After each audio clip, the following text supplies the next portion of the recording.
Good Italian Catholic boys always listened to their mother, and Kansas City native George Cosconi was no exception. I was a mommy's boy. My dad died when I was 11, so she was my mother and my father. I did everything my mom wanted me to do. That included getting his mother's approval when it came to girls. So in September 1969, when a friend introduced 17-year-old George to a young beauty named Dorothy Luther, he immediately brought her home to meet his mother. Dorothy was sweet and shy, and George's mom took an instant liking to the girl. My mom took her under her wing, more or less, and her and my mom were almost like best friends. Under his mother's approving eye, George and Dorothy formed a close friendship, one that soon blossomed into love. She was real quiet. She was real good looking. I was drawn to her because she had the same values that I had, and family and home and things like that. My sister told me she found this fabulous guy. He had a great family, and that he would take care of her. This was like her knight in shining armor. In the summer of 1973, George and Dorothy decided it was high time they made it official. That August, the two were married by the Justice of the Peace, with a few close friends and family in attendance. Just had a couple of people. My mom was there, one of my best friends. I was happy. It was anticipation, a new life together. My sister was extremely eager to get married. It was like a mission. George seemed nervous, a little edgy, but my sister, she was on her game. She was ready to go.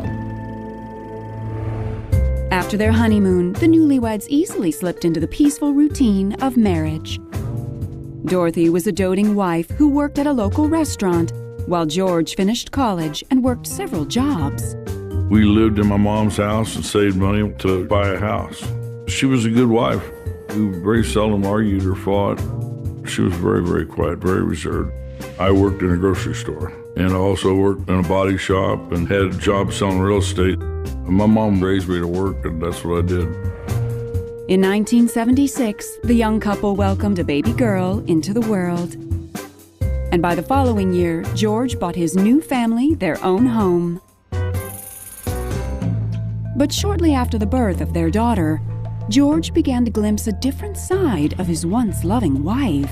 Dorothy had changed. She used to be real quiet and, reserved. She became more vocal, very opinionated, very, dominating, controlling.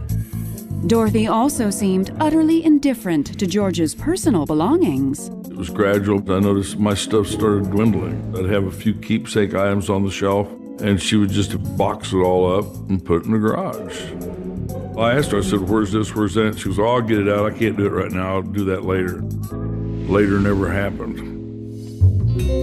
George wished his wife would be more considerate, but he had no time to wallow. As the household bills piled up, George worked even longer hours, while Dorothy constantly berated him. All I was doing was working. There was no winning. She'd say, "What are you going to do with these bills?" She'd bring a big stack of bills out and she says, "What are you going to do?" Made me feel like the lowest thing on the planet. George tried to keep his chin up and continue doing what he thought best for his family.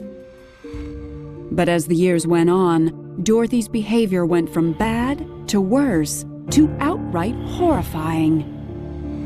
On the evening of July 5th, 2010, George was entertaining friends at home when suddenly around midnight there was a knock at his front door. I went to the door and it was the police and the FBI. And they asked me to step out and talk to them, and I asked them what they were here for. We explained to him what had been going on with Dorothy. We began to believe that she was going to follow through with her plan. She referred to the entire thing as a game. She thought she was above the law.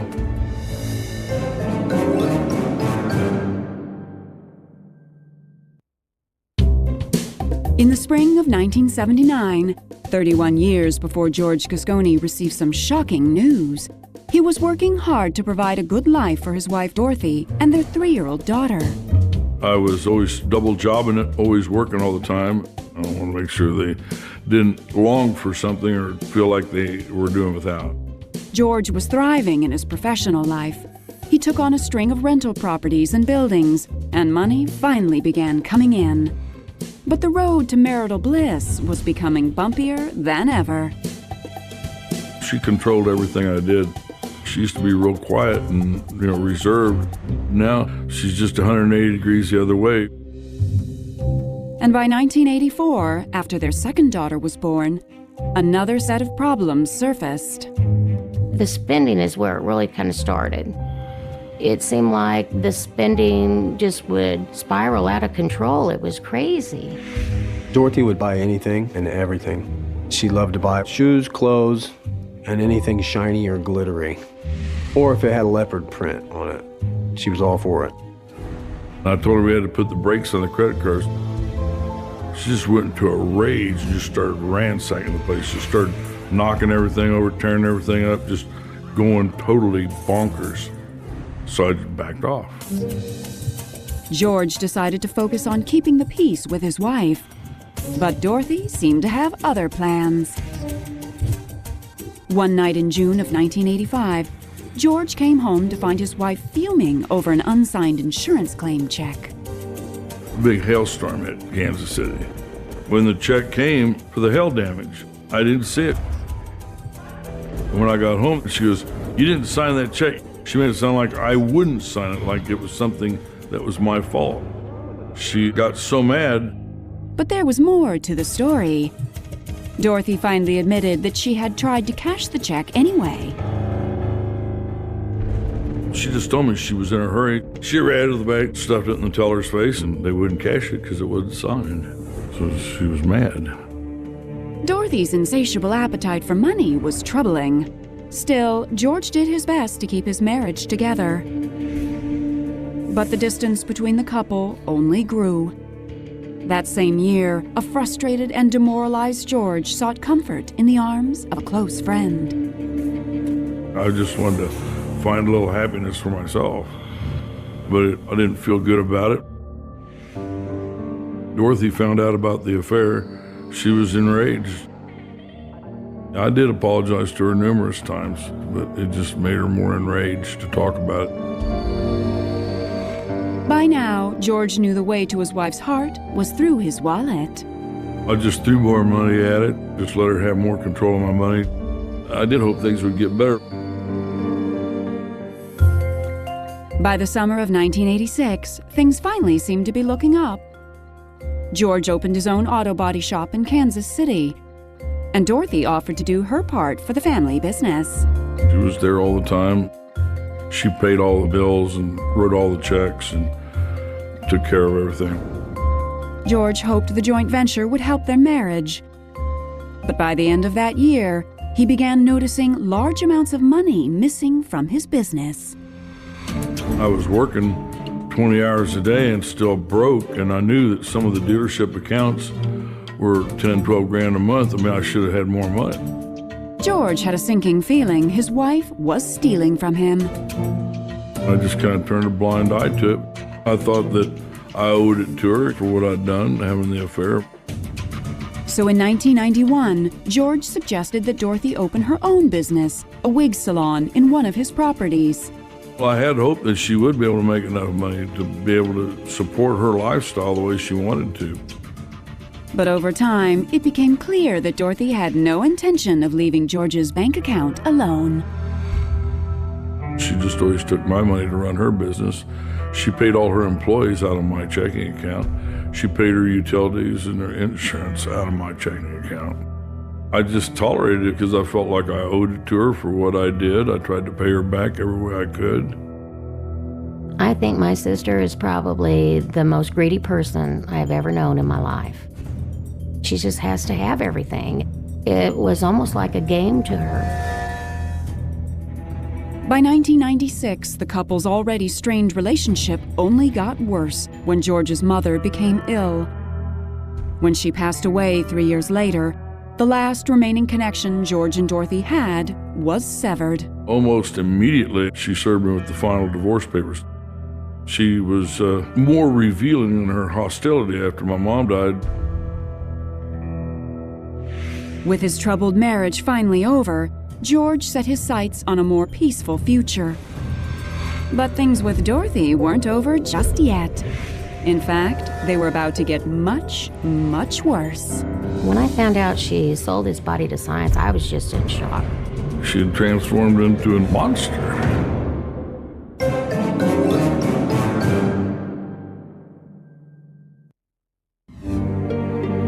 In the summer of 1999, after a 26-year tumultuous marriage, George and his wife Dorothy Casconi called it quits. Despite everything, George was determined to make sure Dorothy wanted for nothing. In the divorce, I let her have numerous properties, all my car collection, and everything that I had, all the houses, everything. Felt like I had to protect her. There was just one thing George wanted to hold on to: his mother's house. I wanted to keep that. I built that house with my mom in 1965, and I designed it. The house meant a lot to me. It was a very sentimental place to me. But George didn't know that Dorothy had plans of her own. She got my mother's house. When I signed off the rental properties to her, she attached the legal description to those documents as if I had signed it off with the other rental properties. And so she successfully got it from me lock, stock, and barrel. I felt real stupid. That was one of the things I cherished the most. It's a big control issue with her because she wants to be totally in control of everything. And it was just important to her. It's almost like to be superior. Even worse, shortly after their divorce, Dorothy remarried. George decided it was time to play hardball. I bought a new building. She wanted to put her wig shop in there real bad. She says, "Is there anything I can do to get my business in your new building?" You know, rent-free, of course. I said, "I think you want something from me. I want something from you. You can sign me back on my mom's house." And she just was kind of taken aback by it. But ultimately, the deal was too sweet for Dorothy to resist. And in 2002, she reluctantly agreed to George's terms. George hoped the battles with his ex-wife were now over. But by 2006, tensions between George and Dorothy reached a new level. Dorothy was struggling in her business. She wasn't focused on her business. She was more focused on her image. I got tired of paying the taxes. I sold the building, so she had to get completely out. She was real mad and outraged. It was one of the best things I ever did. She finally ended up moving her business into her house. So at that point, effectively, she was what they call belly up. George was relieved to wash his hands of his irresponsible ex, especially when he got wind of a disturbing bit of news. In 2009, Dorothy's second husband passed away. Everyone was horrified to discover what Dorothy did with his body. Immediately, she sold his body to science so that she could get the money for that, and she wouldn't have to pay for a funeral to cut the expenses. I think you get something like $250 or something like that. I mean, it's so minimal, it's crazy. I was just in shock. She talked about it several times. She talked about doing the same thing with George. It's a cheap way out. I was angry. I was angry for his family. She's very methodical. I felt really lucky I got divorced when I did. By 2010, George had finally moved on, leaving the ugly memory of his ex-wife's scheming behind. Until July 5th, when George had some unexpected visitors. I was at home with my friends here. We were just hanging around. It was late at night, around 12:30, and somebody was knocking on the door. I went to the door, and it was the police and the FBI. We wanted to let George know what was going on and what we had done to protect his safety. We asked him to step outside. They said, "We have something to tell you. Did you made anybody mad recently?" And I said, "Well, in my business, I make a lot of people mad." And they said, "Well, what about in the past?" George answered with the one person he knew disliked him in all of Kansas City. And I immediately knew it was my ex-wife. And they said, "Well, we have her in custody down for a murder for hire plot to have you killed." I was surprised to think that she would hate me that much after I'd helped her. But that was just the beginning. What really floored George was how Dorothy had gone about her insidious plan. She hired a thief to do a killer's work. She hired the wrong kind of criminal. If you have a story of marriage gone wrong and would like to appear on this series, go to investigation.discovery.com. On July 5th, 2010, George Cascone was standing on his doorstep dumbfounded as federal agents and local police delivered some unbelievable news. They said, well, we have your ex-wife in custody down for a murder for hire plot to have you killed. Investigators went on to say that Dorothy Cascone had attempted to hire a hitman to do away with George. But instead of doing the job, the hitman went straight to the FBI. He had known Dorothy for several weeks and had somewhat of a relationship with her. He believed that this was a credible threat. The would-be hitman told the FBI that Dorothy wanted George shot around midnight on the 4th of July. She wanted it done on that day because of the fireworks that were going off for the 4th of July, and she believed that this would minimize any kind of other individual hearing what was going on. He provided 3 handwritten drawings that Dorothy had given him of the different levels of the home, a .38 caliber handgun that was loaded. He also told the FBI that Dorothy offered him $2,000 to kill George. The FBI immediately contacted the Kansas City Police Department, and together they planned an undercover sting operation using the informant. We provided this individual with the recorder, and he was then sent back to Dorothy Cascone's home. He asked Dorothy, "How do you want George shot? 1 time, 2 times?" She responded, "I don't care, I just want him dead." After the money exchange and the loaded weapons and hearing the conversations, we were confident that there was an actual threat to George. The FBI and police wasted no time. They arrested Dorothy and charged her with first-degree assault. My older niece called me and said, "You need to turn the TV on. Mom's on TV." And I said, "What channel?" I thought, gosh, she's really done a good job this time. After the FBI informed George of Dorothy's arrest, a news crew showed up at his home later that day.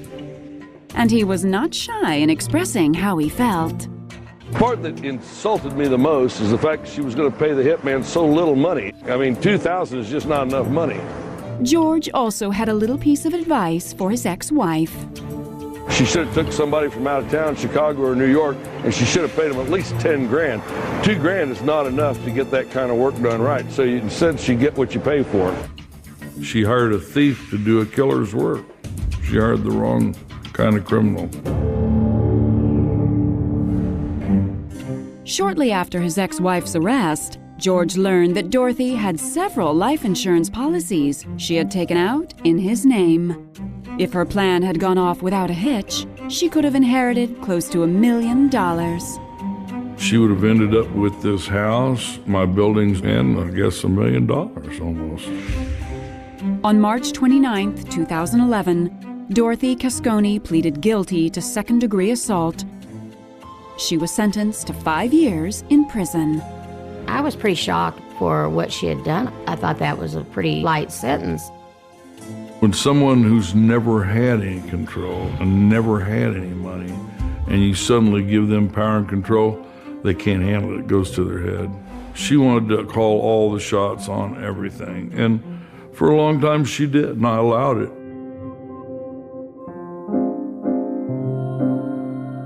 Today, George is still struggling to move past everything that happened, so he focuses most of his energy on his business and his beloved granddaughter. I don't have to work 20 hours a day. I don't have somebody stealing money from me constantly. I get to see my granddaughter more now, and I get to build a relationship with her. And that's important. George is still pretty much himself. That's one of the things I like. He doesn't put on this fake persona. He remains true to who he is. Still, George admits that forming new relationships has been tough. I'd never get married again. When you get married, you give someone the legal right to totally jack you over. I mean, it's like, here, take everything. Here's my keys. I surrender. I can't do that for anybody now.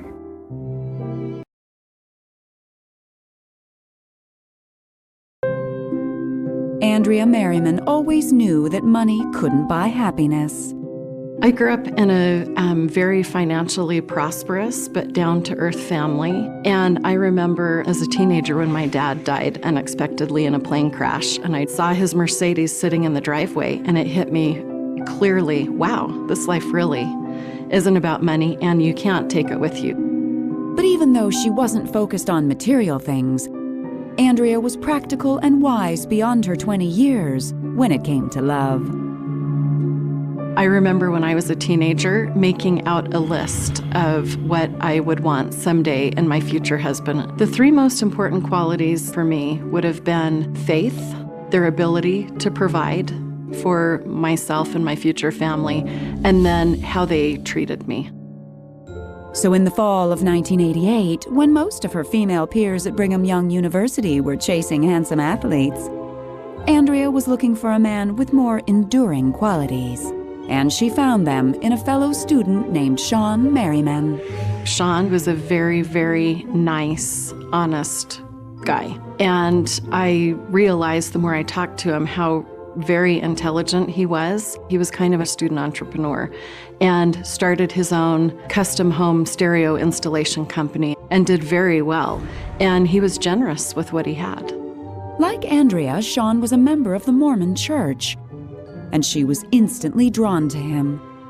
Sean was the first guy I dated that could do all those Hollywood romantic gestures and make them seem real, not cheesy.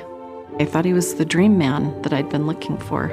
I was very excited for her. I thought they got along really well. It seemed Sean thought so too. And in the spring of 1989, after 6 months of dating, he proposed. And Andrea said yes. 3 months later, Sean and Andrea were wed at the Mormon Temple. Our wedding day was a great day. It was happy, it was full of hope and promise for the future. In April of 1990, the newlyweds packed up and moved to Denver, Colorado, where Sean would pursue a master's degree in business. When we got to Denver, he began his job as an investment banker and realized he didn't need an MBA to do that job. He worked for 3 months and made $50,000.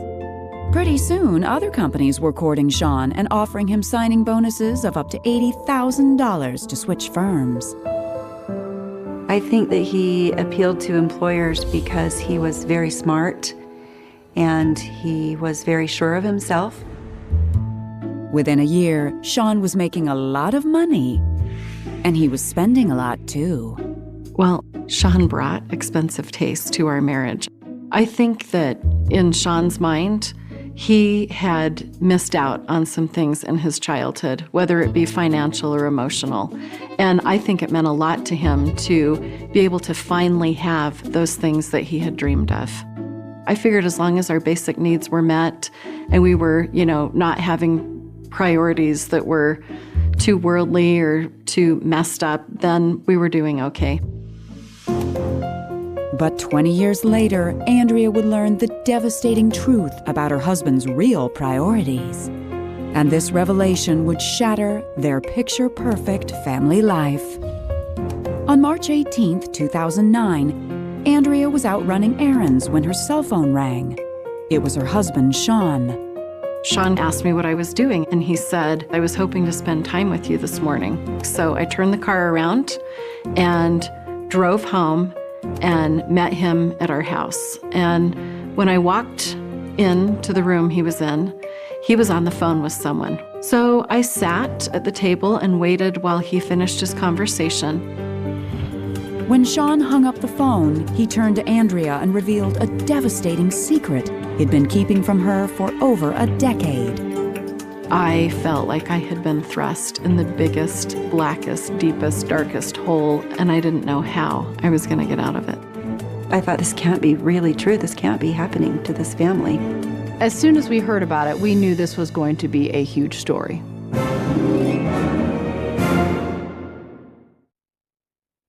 In the spring of 1993, 16 years before a devastating secret destroyed her life, Andrea Merriman and her husband Sean were well on their way to building their American dream. In April, we had our first child. So we moved to a custom-built home in a neighborhood where all the homes were on 1 to 3 acres. So it was kind of a dream come true. Sean's hard work was paying off, and Andrea was enjoying the benefits. As soon as she started having children, she stayed home, and that became her career. Andrea initially tried her hand at managing the family finances, but it soon became clear that money was Sean's territory. Sean brought in the money, and Sean paid all of the bills. I didn't know what obligations we had. We decided it just worked better for him to be in charge. Sean took care of most of the finances. I think that's what he did well. He made sure everybody had even more than they wanted. He provided for his kids very well. As the months went by, Sean's career seemed to skyrocket, and in the fall of 1993, he told Andrea about a big business decision he had made. So he told me that he had some clients who had asked him to leave the investment banking business and manage money privately for them. Sean opened his company, Market Street Advisors, in 1994. He built an office in the basement of the family home, with a separate entrance he always kept locked. The very nature of Sean's business meant keeping his wife in the dark when it came to his work. We set up some ground rules that the basement was off limits to my children and I in the day, and that's how he was able to work and run his business. I never knew any specific details as to who his clients were or how much money they had invested. I am a great believer in privacy, and other people's money is not my business. Only once, shortly after starting his business, Sean confided in Andrea about a work-related concern. He had been puzzled and stressed for a few days. I could just tell something was bothering him. He was quiet. I asked him what was wrong, and he just said, "Oh, it's just something, I'll take care of it. I have a problem at work. I just need to figure out how to solve it." Sean explained to Andrea that the source of his stress was an accounting problem he had been struggling to resolve. And then a few days later, he came to me and said, "Oh, I'm so relieved. I figured out how to solve my accounting problem." And I thought, okay, everything will be fine. Over the next several years, Sean's income grew as steadily as his family. By 2005, Sean and Andrea were the parents of 4 children. And Sean had taken on a prestigious role of bishop at their church. When Sean became a bishop for our church, it was a big deal. You're only called to be a bishop if you're a very worthy member. Andrea was proud of her upstanding husband. In fact, the only contention between the two was Sean's increasingly ostentatious spending. Sean enjoyed buying all different kinds of things. Cars had always been a passion. He bought Ferraris, Porsches, all kinds of luxury cars. He bought art. Sean built a building behind our home that was almost 5,000 square feet. It was massive. He had his showroom, and it was a giant room that had all of his animal trophies from around the world. And it had art storage, it had everything, that he could possibly want. And it was more than a man cave, it was his man palace. Andrea had no choice but to accept Sean's expensive hobbies. It never even crossed her mind that behind her husband's insatiable appetite for luxury was a problem much more disturbing than overspending. When he started to cry, I realized, oh my gosh, I think this is real. It was like pulling a rug out from under her feet.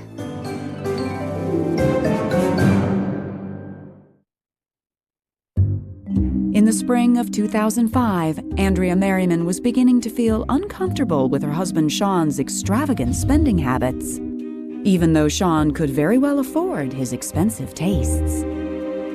Sean's business was continuing to do very, very well, and many people were approaching him to manage their money. I think he was at the height of his success. And even though Sean didn't discuss business with his wife, Andrea didn't mind giving him his privacy in that respect. My husband had a business, and he dealt in issues that were private and confidential. And he told me it wasn't my business, and I agreed that it wasn't my business, so it didn't bother me at all. But one day, when Andrea picked up Sean's open laptop to check her email, she was taken aback by his reaction. He was very uncomfortable with that and told me, "What are you doing? You shouldn't be on my computer." And I was so surprised that he reacted that way. I just looked at him and said, "I cannot believe you. You have so much privacy in your life. You know, you have your own cell phone, you have your own office, you have your own building. You could be living a secret life for all I know." And he looked at me and said, "You're right, I'm sorry." From that point on, Sean left his computer out in the open for Andrea to check whenever she wanted. Life for the couple carried on as usual, and Andrea was overjoyed when Sean told her he'd made the final mortgage payment on their house. I know that having her house paid off gave her a sense of security, that she would always have a home for her children. When Sean told me that our home was paid off, I was just happy. I had something that I'd wanted for a long time, and it represented security to me. But by 2008, Andrea was feeling a little less secure in her marriage. Over the years, Sean's passion for material things had begun to overshadow his passion for his family. He spent more and more time away, buying art at auctions in London and shooting big game on safaris in Africa. He was gone too much. Andrea had no support. I didn't think it was fair for him to go off on those long things by himself, and it was all about him. On top of everything, when Sean was home, he seemed exceptionally cranky. Andrea chalked her husband's moodiness up to an ongoing IRS audit of his finances. At some point, the IRS decided to audit him, and it took all of 2008. And Sean was getting more and more worked up about it and angry about it. But when the audit uncovered nothing unusual, the Merrimans breathed a sigh of relief. Sean seemed to be back to his generous, good-natured self. And on March 13th, he sent Andrea off on a surprise trip to New York City with her girlfriends. He arranged a room for us at an amazing hotel and had a limo pick me up at the airport. And we went to shows and just had a dream vacation. While Andrea was away, she knew her husband Sean had been holed up in his office working his usual long hours. So when she returned home, Andrea was surprised to find their voicemail full of urgent messages. They were all for Sean. Then my cell phone started receiving calls for Sean, which I thought was interesting, and clients were calling saying, "We're trying to reach Sean, where is he?" I really didn't know what was going on, so I just figured maybe he had bitten off more than he could chew, and he was a little behind in returning phone calls. Andrea passed the messages on to Sean and went on with her routine. She thought everything was fine until March 18th, 2009. I was headed out to run errands, and Sean called me on my cell phone, and he said, "I was hoping to spend time with you this morning." And I thought, that's kind of odd. It should be a work day, but I figured I'd been out of town, life had been busy, and maybe he just needed to talk. So I turned the car around and drove home and met him at our house. And when I walked into the room he was in, he was on the phone with someone, which was not unusual. So I sat at the table and waited while he finished his conversation. So when he got off the phone, he sat down across from me at the table. Andrea was not at all prepared for the words that came out of Sean's mouth next. And he looked at me without emotion and said, "My company is a sham." Sean Merriman basically stole $20 million from investors. It's something that you see on TV. It's not something that you live through or watch other people live through. If you have a story of marriage gone wrong and would like to appear on this series, go to investigation.discovery.com. In March of 2009, Andrea Merriman's husband Sean sat her down and told her that the business he had been running for 15 years was a fake. He wasn't emotional. He wasn't angry. He didn't look devastated. He just seemed very normal as he sat across the table from me and told me. He said, "My company, Market Street Advisors, is a sham.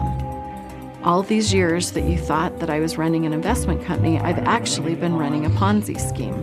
I really didn't understand what a Ponzi scheme was, and he told me that he was taking money from investors and then using that to live on, as well as pay other investors as they withdrew money, and that in reality, he hadn't bought or sold a stock in many years. Sean told Andrea that he felt so guilty he had decided to turn himself in to authorities. All their possessions would be confiscated, and Sean knew he'd be going to prison. And I remember saying, "Well, at least the house is paid off." And he said, "No, you don't understand. Our house is gone, our cars are gone, everything is gone. You're left with nothing. I'm sorry, you're on your own." So I believed all along I was living in a paid-off home, but it wasn't. It was mortgaged, I just didn't know it. She went from having Rembrandt paintings on the wall to wondering how she was going to be able to feed her children dinner. Sean Merriman's downfall quickly became front-page news. Well, when the story broke after he turned himself in, it was a huge story in Denver because of the number of people that were impacted by it and the devastating results it had on so many people's lives.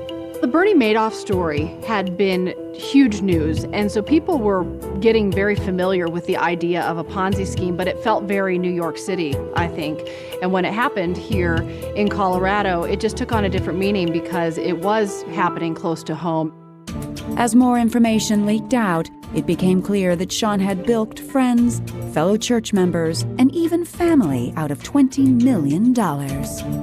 I had money with him that my mom had left me, and then it was gone.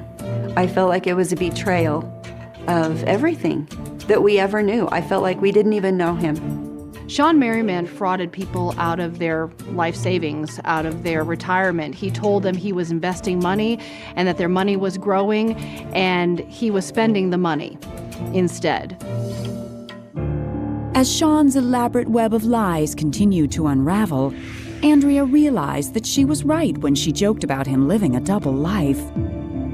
She discovered the Ponzi scheme was Sean's solution to the minor accounting problem he encountered when he first started his business. Eventually, I thought back to the conversation early in his investment company career when he'd had a problem and then he had solved it and said, "Okay, everything's going to be fine." And everything wasn't fine. From that moment on, it was like a bomb in our family, in our life, in our marriage that was ticking away, and I never even knew it was there. Over the next 4 months, Andrea lived in agonizing limbo as Sean awaited his day in court, while still living at their family home. I found out in a moment that I was living with a stranger. He anticipated being taken into custody within 6 to 7 weeks. So I thought I had 6 to 7 weeks to find a job, find a place to live, and try to find a life for my children and I. In July of 2009, Andrea finalized her divorce from Sean, packed up her kids, and moved to Utah where she could start over. Single mom, 4 children, 2 dogs, no house, no money, no prospects. I had a lot of misperceptions about me. I felt that I was being judged. And you just come to a point where you have to let it all go. In December of 2009, Andrea watched from afar as Sean pleaded guilty to 1 count of felony mail fraud. 9 months later, on September 14, 2010, he was sentenced to 12.5 years in federal prison. We talked to victims outside the courtroom who really said that no number of years was going to feel right or okay because so many people lost everything they had. Today, Andrea Merriman is remarried and is a busy working mom juggling 4 children and a public relations job. My life is very, very different now in many ways than it was when I was married to Sean. It's very, very different in the material aspect of things. Andrea always knew that money isn't everything, and now she is happily living her dream without it. We live in a small house. We drive old used cars. We don't go out to eat. We don't go out to movies. I mean, I don't have extras for anything. But London, 1992. A city of fog, fortune, and a silence that has lasted 34 years. Imagine a world where the elite walk among us, their tailored suits masking a darkness that no spotlight can penetrate. The cold air of a November night in Mayfair wasn't just a chill, it was a premonition. A high-profile disappearance that shattered the glass towers of the financial district, leaving behind a void that the police could never fill. It was a case that defined a generation of failure, a mystery that became a ghost story whispered in the halls of power. But today, the silence is breaking. The headlines are screaming a name that was once synonymous with success, a billionaire whose empire was built on a foundation of secrets now crumbling under the weight of new, chilling evidence. This is no longer a cold case. It is a reckoning. The story begins in the opulence of a penthouse, where the champagne was still bubbling in the glass, yet the room was empty. A mysterious disappearance that defied logic. There were no signs of a struggle, no forced entry, just a life interrupted. The community shock was instantaneous. How does a man worth millions vanish into the London mist without a single witness?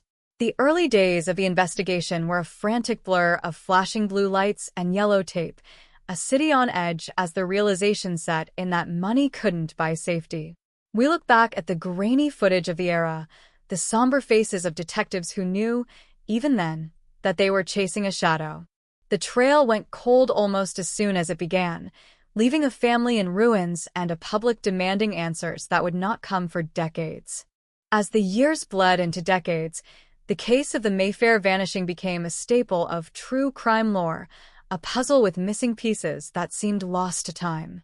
But a strange clue emerged from the digital archives of a defunct bank, a transaction that shouldn't have existed, a digital footprint from an era before the internet owned our souls. This lead didn't point to a kidnapper or a common thief. It pointed upward, to the very top of the social ladder. The investigation process was reignited not by boots on the ground, but by the relentless pursuit of data. Witnesses who were once too terrified to speak began to find their voices in the twilight of their lives, describing a figure of immense power who moved through the night with a terrifying sense of entitlement. The deadlock was suffocating. For 30 years, the files sat in a basement, gathering the dust of indifference. But the haunting memories remained, a lingering shock that never quite faded from the cobblestones of the West End. We are now seeing the unmasking of a prime suspect that no one dared to name in 1992.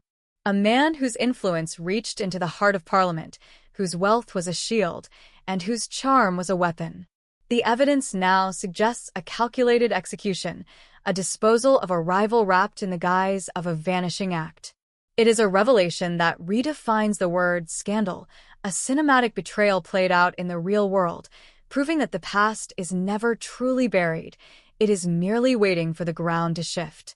Now, the spotlight turns to the billionaire, a titan of industry whose philanthropic facade is peeling away to reveal a predatory instinct.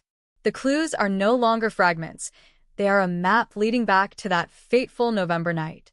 The community is reeling, the shock replaced by a visceral anger. How many others knew? How deep does the corruption go? This is the emotional climax of a 34-year nightmare, the moment where justice finally catches up to the untouchable. The impact of this case isn't just in the arrest, it's in the shattering of the illusion of safety for the elite. The ghosts of 1992 are finally finding their rest, while the living are forced to confront the monster that has been hiding in plain sight, proving that in the end, no amount of gold can silence the truth forever. The city remembers what the headlines forgot, a haunting resonance that lingers in the cracks of the London pavement, where the rain of 1992 never truly washed away the scent of betrayal. To understand the gravity of this unmasking, we must return to the heart of the storm, to an era where the London docklands were rising like concrete titans and the air in the city was thick with the smell of unbridled ambition and expensive tobacco. This wasn't just a year of political shifts, it was the year the shadows grew longer for the Sterling family. Elena Sterling was the name on every lip, a woman of grace, a sharp-witted journalist who had begun to pull at a thread that led directly into the reinforced vaults of the nation's most powerful men. When she vanished from her Belgravia flat on a Tuesday night, the clock didn't just stop for her, it stopped for the truth.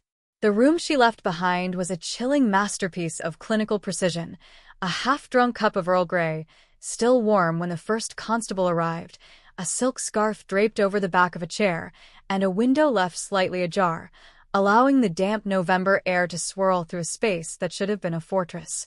There was no struggle, no scream heard by the neighbors, no frantic call to the authorities, only a void where a vibrant life had been. This was the ultimate, mysterious disappearance, a case that felt less like a crime and more like an erasure. As the days turned into weeks, the community shock transformed into a suffocating paranoia. The newspapers of the time, the Times, the Guardian, the tabloids, were filled with cold case predictions before the trail had even gone cold, sensing a deliberate slowing of the gears of justice. You could feel the invisible hand at work, a pressure applied in the mahogany row offices of New Scotland Yard, where folders were misplaced and key witness statements were misinterpreted by detectives who suddenly found themselves promoted to quiet seaside towns. The prime suspect back then was a phantom, a whisper in the ears of the disillusioned, but today, that whisper has become a roar. We are talking about Marcus Vane, a man whose name is etched onto the wings of hospitals and the boards of global conglomerates, a billionaire whose high-profile status acted as a suit of armor that no caliber of investigation could pierce. Back in '92, Vane was the golden boy of the post-Thatcher boom, a titan of industry who was seen dining with ministers and royalty alike. His alibi was a fortress of its own, a private gala at the Guildhall, surrounded by hundreds of the most influential people in the country. How could a man be in two places at once? How could a titan of the boardrooms be a predator in the shadows? The strange clue that has cracked this case wide open 3 decades later didn't come from a dusty box in an evidence locker, but from the digital afterlife of a long-shuttered Swiss firm. It was a single, coded ledger entry, a consultancy fee paid to a man who didn't exist, on a date that coincided perfectly with the disappearance. This wasn't just a financial transaction, it was a receipt for a disappearance. The investigation process, revitalized by a new generation of detectives who owe no debts to the old guard, began to dismantle the myth of Vane's innocence piece by agonizing piece. They found that the gala he attended had a blind spot, a 20-minute window where the billionaire had vanished from the ballroom, allegedly to take a private call in a secure study. 20 minutes. In the heart of London, with a high-performance vehicle waiting in a service alley, 20 minutes is an eternity. It is enough time to cross a few blocks, to meet a woman who trusted you, to silence a threat, and to return to the dance floor with a fresh glass of vintage Bollinger and a smile that reached everywhere except his eyes. The witnesses from that night, once bound by non-disclosure agreements and the sheer weight of Vane's payroll, are finally breaking. An aging valet, haunted by the image of a blood-stained cufflink he was ordered to burn, has come forward on his deathbed, his voice trembling with the weight of a 34-year-old secret. The deadlock that defined this case for 30 years was a masterpiece of institutional inertia. Every time a lead appeared, it was snuffed out. Every time a journalist got too close, their career was dismantled. The lingering shock wasn't just about Elena. It was about the realization that in the heart of a modern democracy, a man with enough zeros in his bank account could buy the silence of the very streets themselves. But the unsolved mystery is finally yielding to the light of modern forensics. DNA recovered from a secondary site, rural estate owned by a shell company linked to Vane's empire, has matched a sample from Elena's hairbrush, a biological phantom that has waited 30 years to testify. This is the chilling detail that the defense can no longer ignore. The victim wasn't just taken. She was transported to a place of absolute isolation, a private purgatory where the billionaire could play God without fear of interruption.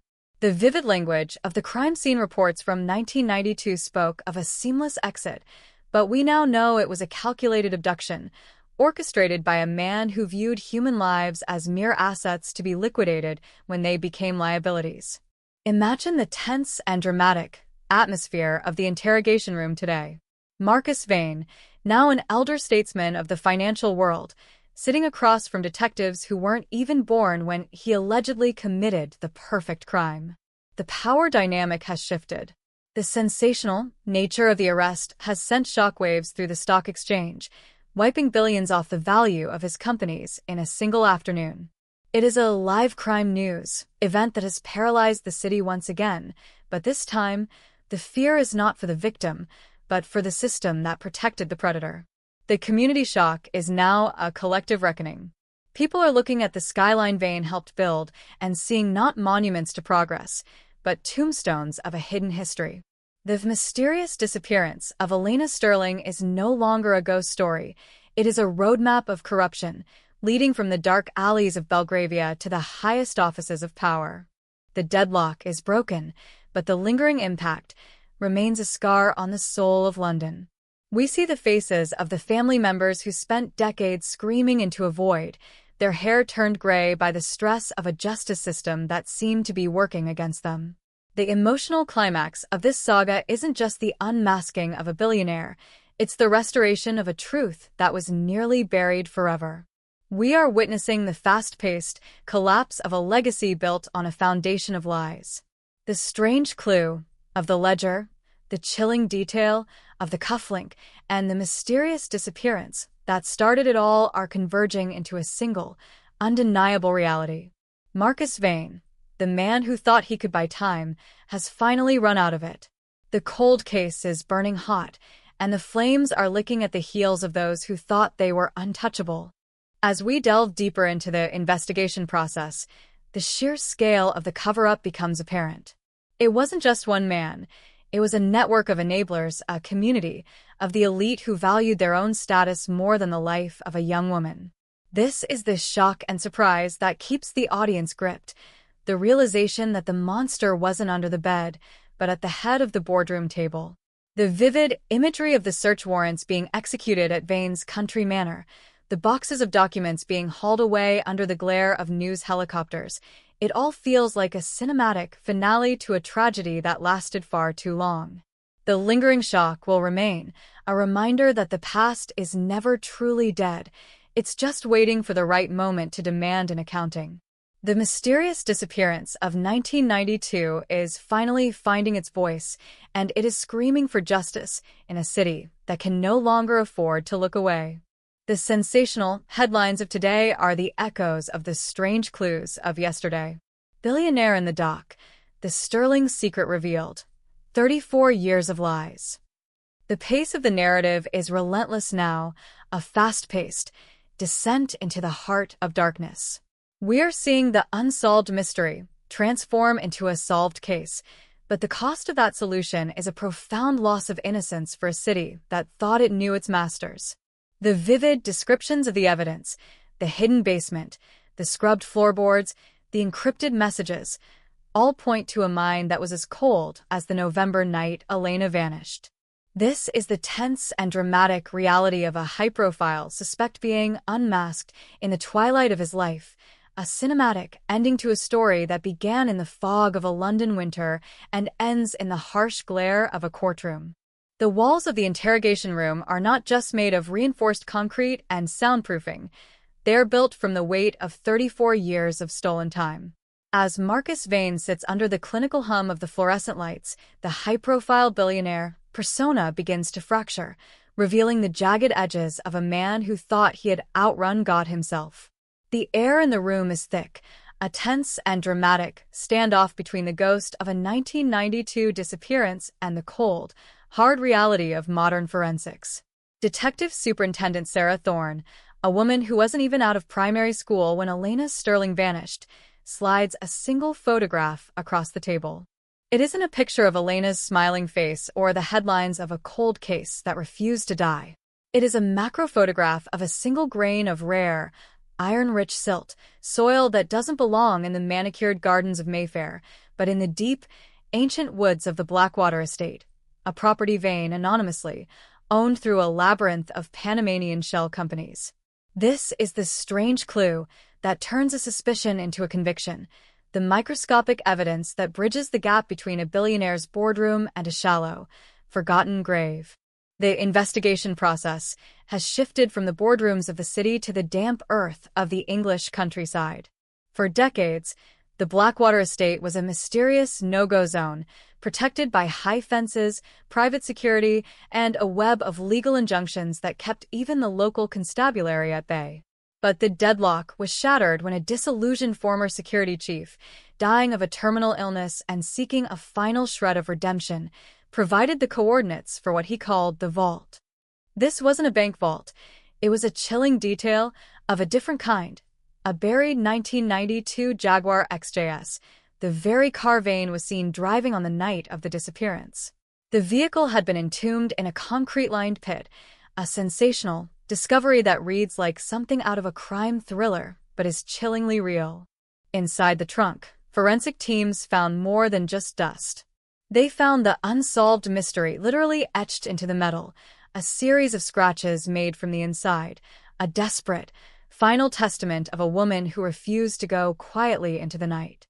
This is the shock and surprise that has paralyzed the nation, the realization that while Vane was being knighted and toasted by the establishment, the evidence of his high-profile cruelty was rotting beneath his feet. The anatomy of a cover-up: power, money, and silence. The financial fortress. Vane didn't just hide a body. He hid a paper trail. New evidence shows over £2 million in hush money funneled through offshore accounts to key witnesses in the original 1992 inquiry. The political shield. Notes found in a redundant Home Office file suggest that the original lead detective's early retirement was orchestrated by a cabinet minister with deep ties to Vane's construction empire. The digital ghost. Encrypted files recovered from a legacy server at Vane's headquarters contain strange clues, surveillance photos of Elena Sterling weeks before she vanished, proving this wasn't a crime of passion, but a calculated execution. The community shock is no longer a localized event. It is a global phenomenon. The fast-paced nature of the news cycle means that every hour brings a new, vivid language, description of the billionaire's fall from grace. We see the footage of his stock prices plummeting, a cinematic representation of a legacy being erased in real time. But the real, lingering impact is felt in the quiet streets of Belgravia, where neighbors who once looked the other way are now forced to confront their own complicity. The Sterling secret wasn't just Vane's secret. It was a secret kept by a class of people who believed that some lives were simply more disposable than others. The mysterious disappearance of Elena Sterling has become a mirror held up to the face of the British elite, and the reflection is hideous. The vivid imagery of the police raids, the black-clad officers swarming the glass towers, the removal of hard drives, the shuttering of the Vane Foundation, serves as a live crime news backdrop to a story that is finally reaching its emotional climax.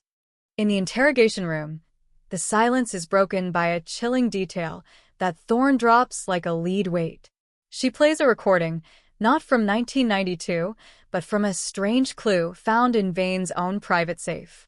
It is a microcassette, a format long thought obsolete, containing the voice of Elena Sterling. She sounds terrified but resolute, recording her final notes into a dictaphone she had hidden in her coat pocket. She names him.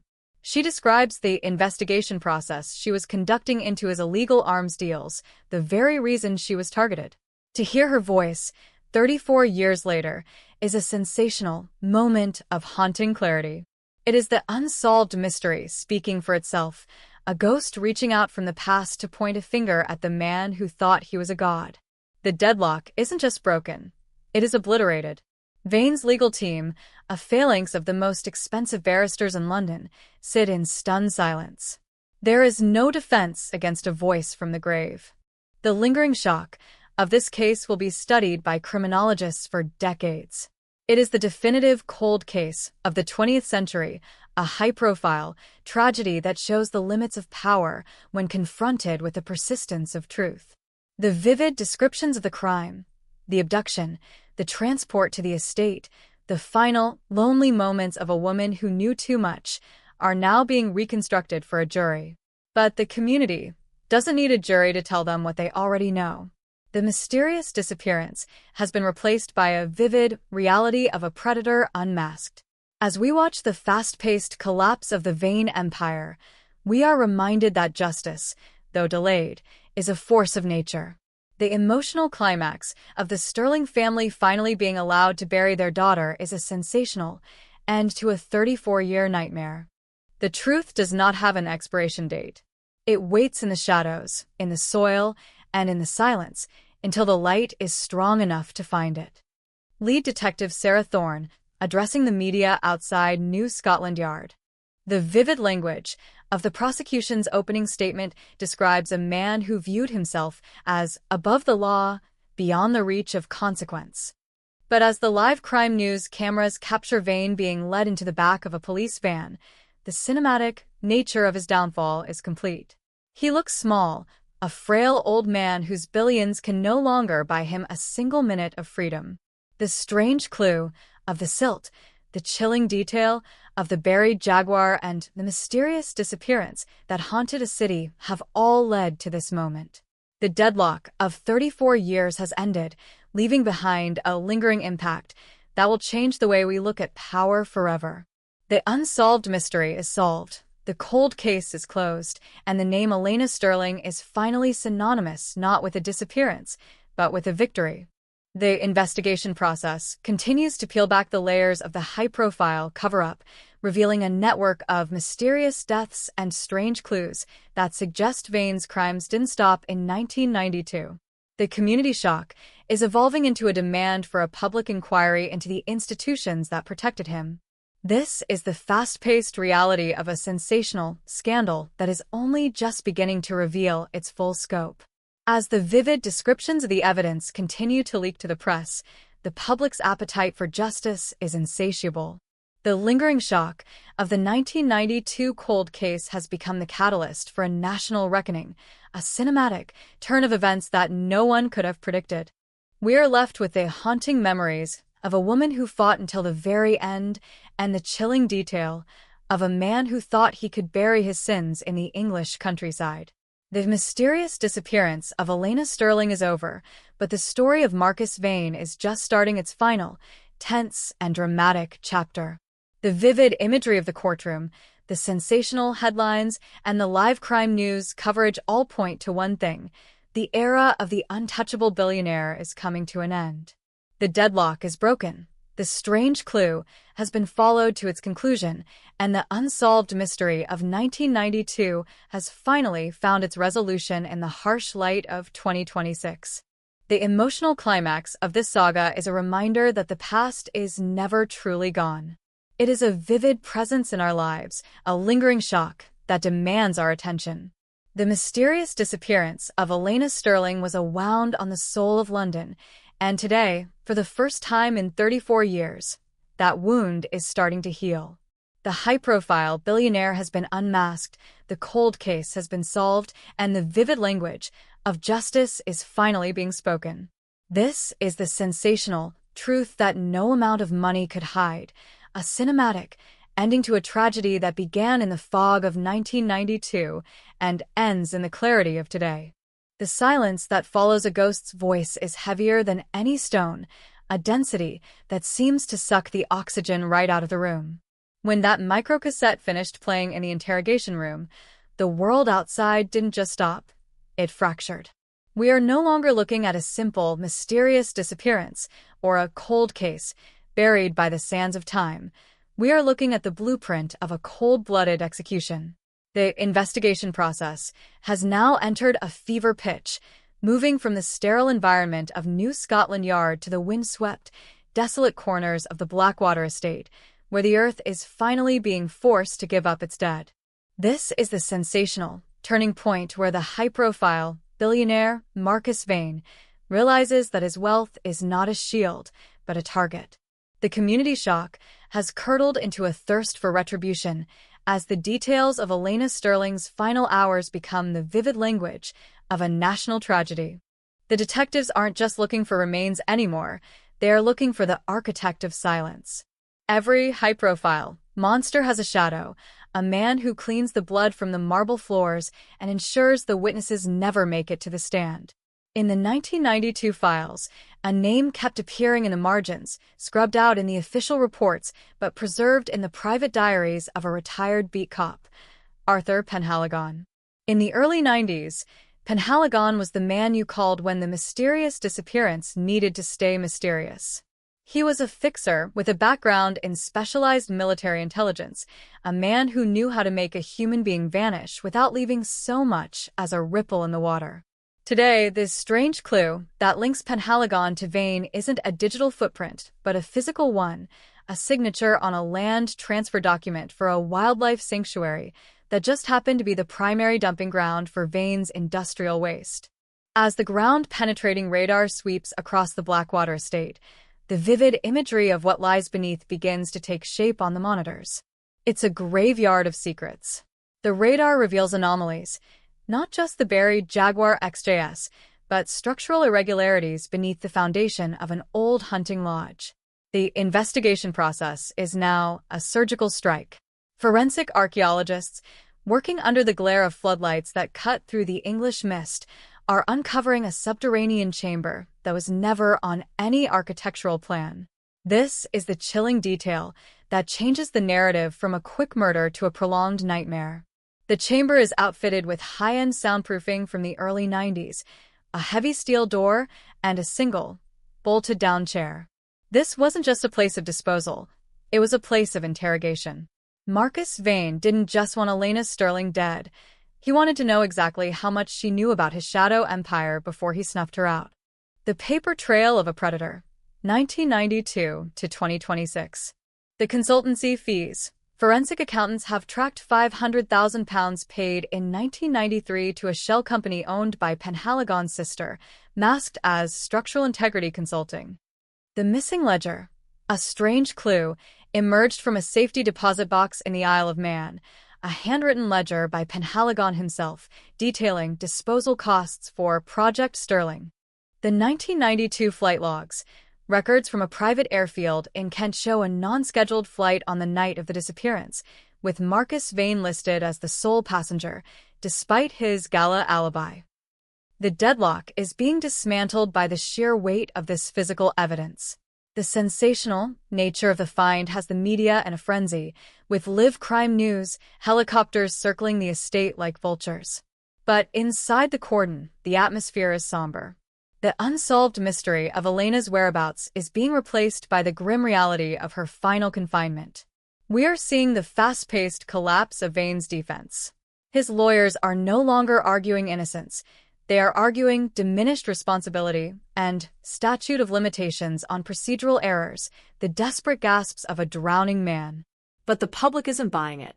The community shock has turned into a vigil, with thousands of people gathered outside the gates of the Blackwater estate, holding candles for a woman they never met, but whose voice has finally reached them across 34 years of silence. The vivid language of the forensic reports describes the biological signatures found within the lodge's hidden room. Despite the decades, the cold, dry environment of the cellar preserved traces that modern DNA sequencing can identify with 99.9% certainty. They found a single, broken fingernail wedged into the underside of the chair, a final, defiant piece of evidence left by Elena. It is a chilling detail that speaks to her struggle, a silent scream captured in keratin and calcium. This is the emotional climax of the forensic hunt, the moment where the victim becomes the primary witness against her killer. The high-profile billionaire who thought he could scrub the world clean of her existence failed to account for the persistence of the microscopic. As the investigation process moves back to the city, the untouchables are starting to scramble. The unmasking of Vane has triggered a domino effect. High-ranking officials who were in Vane's pocket in 1992 are suddenly retiring or fleeing to non-extradition countries. This strange clue of the 1992 ledger has opened a Pandora's box of corruption that threatens to topple a dozen other high-profile figures. This is no longer just about one murder. It's about a system that allowed a predator to thrive in the heart of the capital. The lingering impact of the Sterling case is a fundamental shift in how the public views the elite. The mysterious disappearance was a symptom of a much larger rot, and the cure is finally being administered in the form of handcuffs and warrants. He thought he was building a monument to his greatness, but all he did was dig a very expensive grave for his soul. Anonymous source from the Metropolitan Police. The tense and dramatic energy of the courtroom is palpable as the pretrial hearings begin. Marcus Vane enters the dock not as a titan of industry, but as a man haunted by the very technology he helped fund. The vivid contrast between his tailored suit and the handcuffs is the image of the decade. The prosecution is laying out the timeline with fast-paced precision: the abduction in Belgravia, the transport to the Blackwater estate, the days of confinement in the lodge, and the final, cold-blooded act of silencing a witness. The unsolved mystery is being solved in front of a live audience, and the tension is high enough to snap. The strange clue of the silt on his shoes, the chilling detail of the microcassette, and the vivid reality of the hidden chamber are the nails in the coffin of his legacy. The community shock is amplified by the revelation that Vane's philanthropy was often a front for further crimes. The Vane Foundation, which supposedly helped underprivileged youth, is now under investigation for money laundering and witness intimidation. The high-profile billionaire wasn't just a murderer. He was a parasite who fed on the very society that cheered his success. This is the sensational truth that is breaking the internet, a cinematic reversal of fortune that feels like a Greek tragedy played out in the 21st century.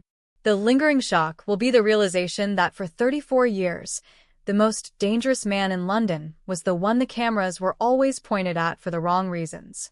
We are entering the final phase of the investigation process, where the focus shifts from what happened to who helped it happen. The hunt for Arthur Penhaligon is now a global manhunt, with Interpol issuing a red notice for the man who is Vane's right hand in the shadows. The strange clue of his location, a remote villa in the Balkans, is currently being narrowed down by signal intelligence. The unsolved mystery of Elena Sterling is the key that is unlocking a century's worth of secrets, and the world is watching, breathless, as the final pieces of the puzzle fall into place. The vivid language of justice is being written in real time, and the ink is as black as the November night that started it all. The lingering impact of this case will be the legislation it inspires, the Elena Law, designed to prevent the wealthy from using non-disclosure agreements and private security to hide criminal activity. The emotional climax of the case is the reclamation of Elena's dignity. She is no longer just a mysterious disappearance or a name on a cold case file. She is a symbol of the truth's refusal to die. The sensational unmasking of Marcus Vane is just the beginning. The real story is the resilience of the human spirit in the face of absolute power. As the sun sets over the Blackwater estate, the floodlights stay on, because the work of uncovering the truth is far from over.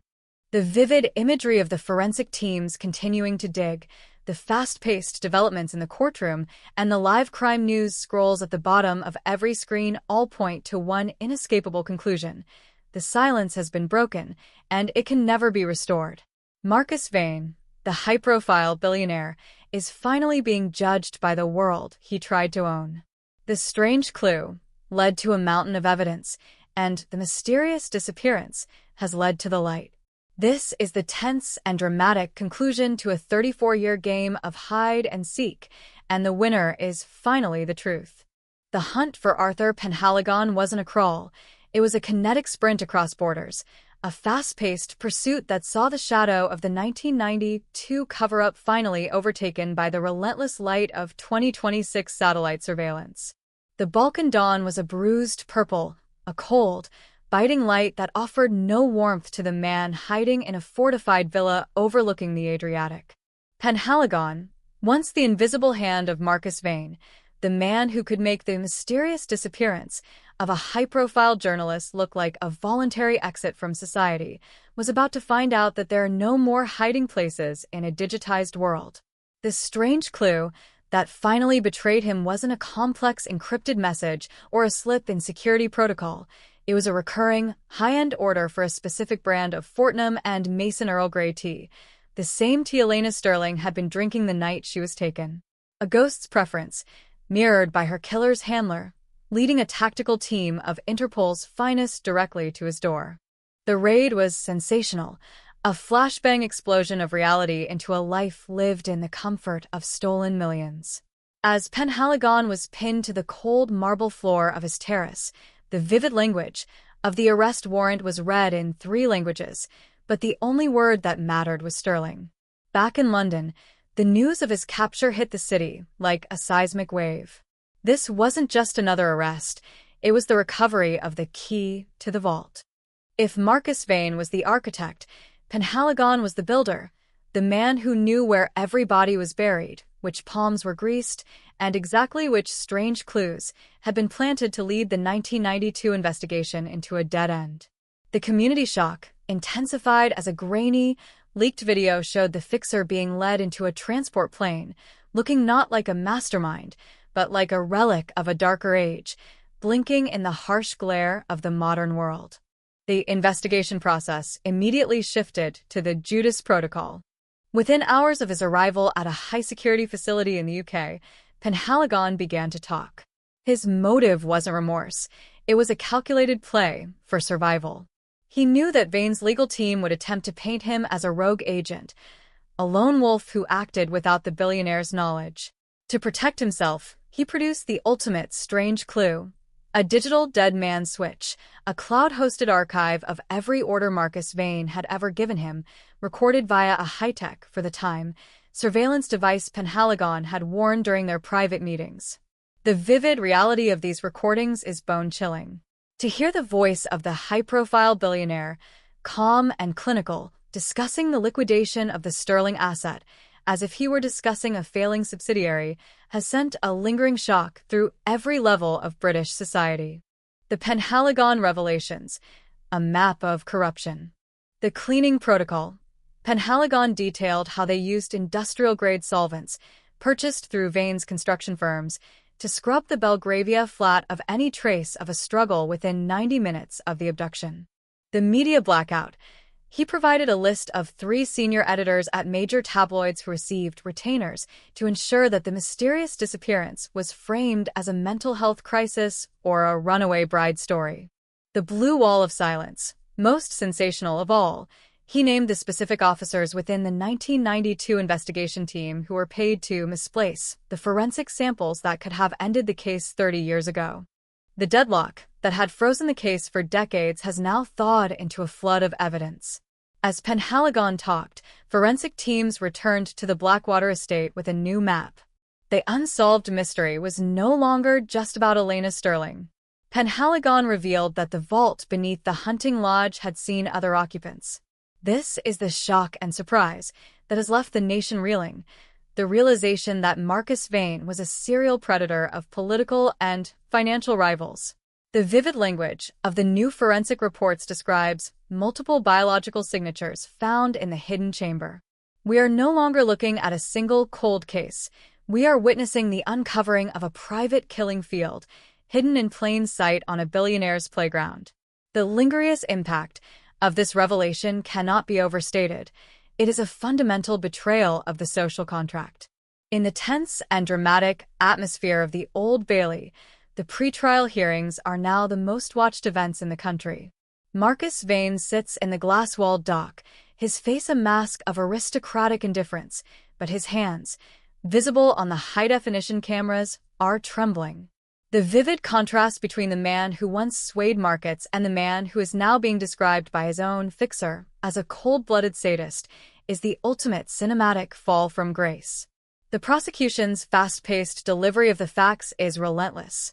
He didn't just kill Elena Sterling to hide his crimes. He killed her because he believed he had the divine right to silence anyone who stood in his way. The community shock is now a roar for justice that can be heard even within the wood-paneled halls of the court. But the strange clue that is causing the most panic among the elite isn't a recording or a body. It's the Vane ledger. Penhaligon's archive includes a list of every investor in Vane's private security firm, a who's who of the global elite who allegedly utilized Penhaligon's services to clean up their own high-profile messes. This is the lingering shock that is paralyzing the city. If Vane falls, he isn't going alone. The mysterious disappearance of 1992 has become the thread that, when pulled, is unraveling the entire tapestry of the establishment. The investigation process has expanded to include a dozen other cold cases across Europe and the US, all linked by the same vivid patterns of erasure and influence. We are looking at a shadow government of crime, a network of power that viewed the law as a mere suggestion for the poor. Human rights lawyer during a live crime news interview.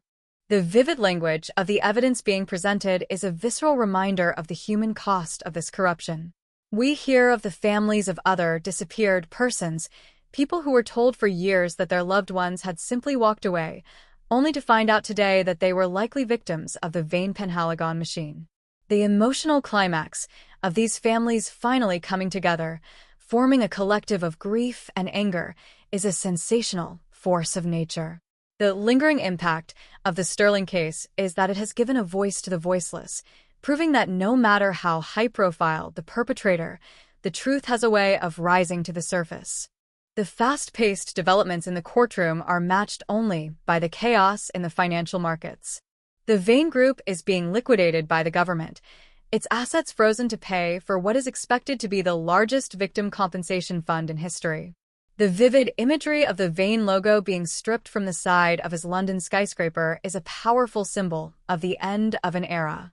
The unsolved mystery of 1992 is now the solved crime of 2026, and the strange clue of a cup of tea has led to the dismantling of a multi-billion-dollar empire of blood. The community shock is slowly turning into a sense of somber justice as the city prepares for the full trial to begin. As the investigation process continues to dig into the vault at Blackwater, more chilling details emerge. They have found personal effects, watches, rings, a child's toy, items that were kept as trophies by a man who thought he would never be caught. The vivid description of these items in the news is a hammer blow to the public psyche. The mysterious disappearance of Elena Sterling was just the tip of an iceberg that spans decades. The deadlock is gone, replaced by a tense and dramatic race to identify the remains and bring closure to dozens of families. The lingering shock of 1992 is now the driving force behind a new era of accountability.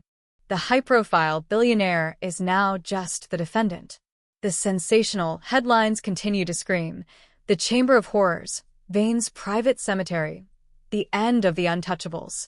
The vivid language of the reporting keeps the audience gripped, a cinematic journey into the heart of darkness that is finally reaching the light. The strange clue of the silt, the chilling detail of the recording, and the vivid testimony of the fixer have converged into an undeniable truth. The unsolved mystery is over.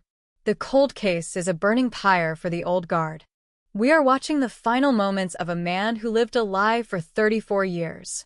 Marcus Vane, the titan of Mayfair, the philanthropist of the year, the high-profile suspect, is finally facing the one thing his money couldn't buy: a future. The emotional climax of the trial is approaching, and the world is waiting for the verdict that will finally close the book on the mysterious disappearance of 1992.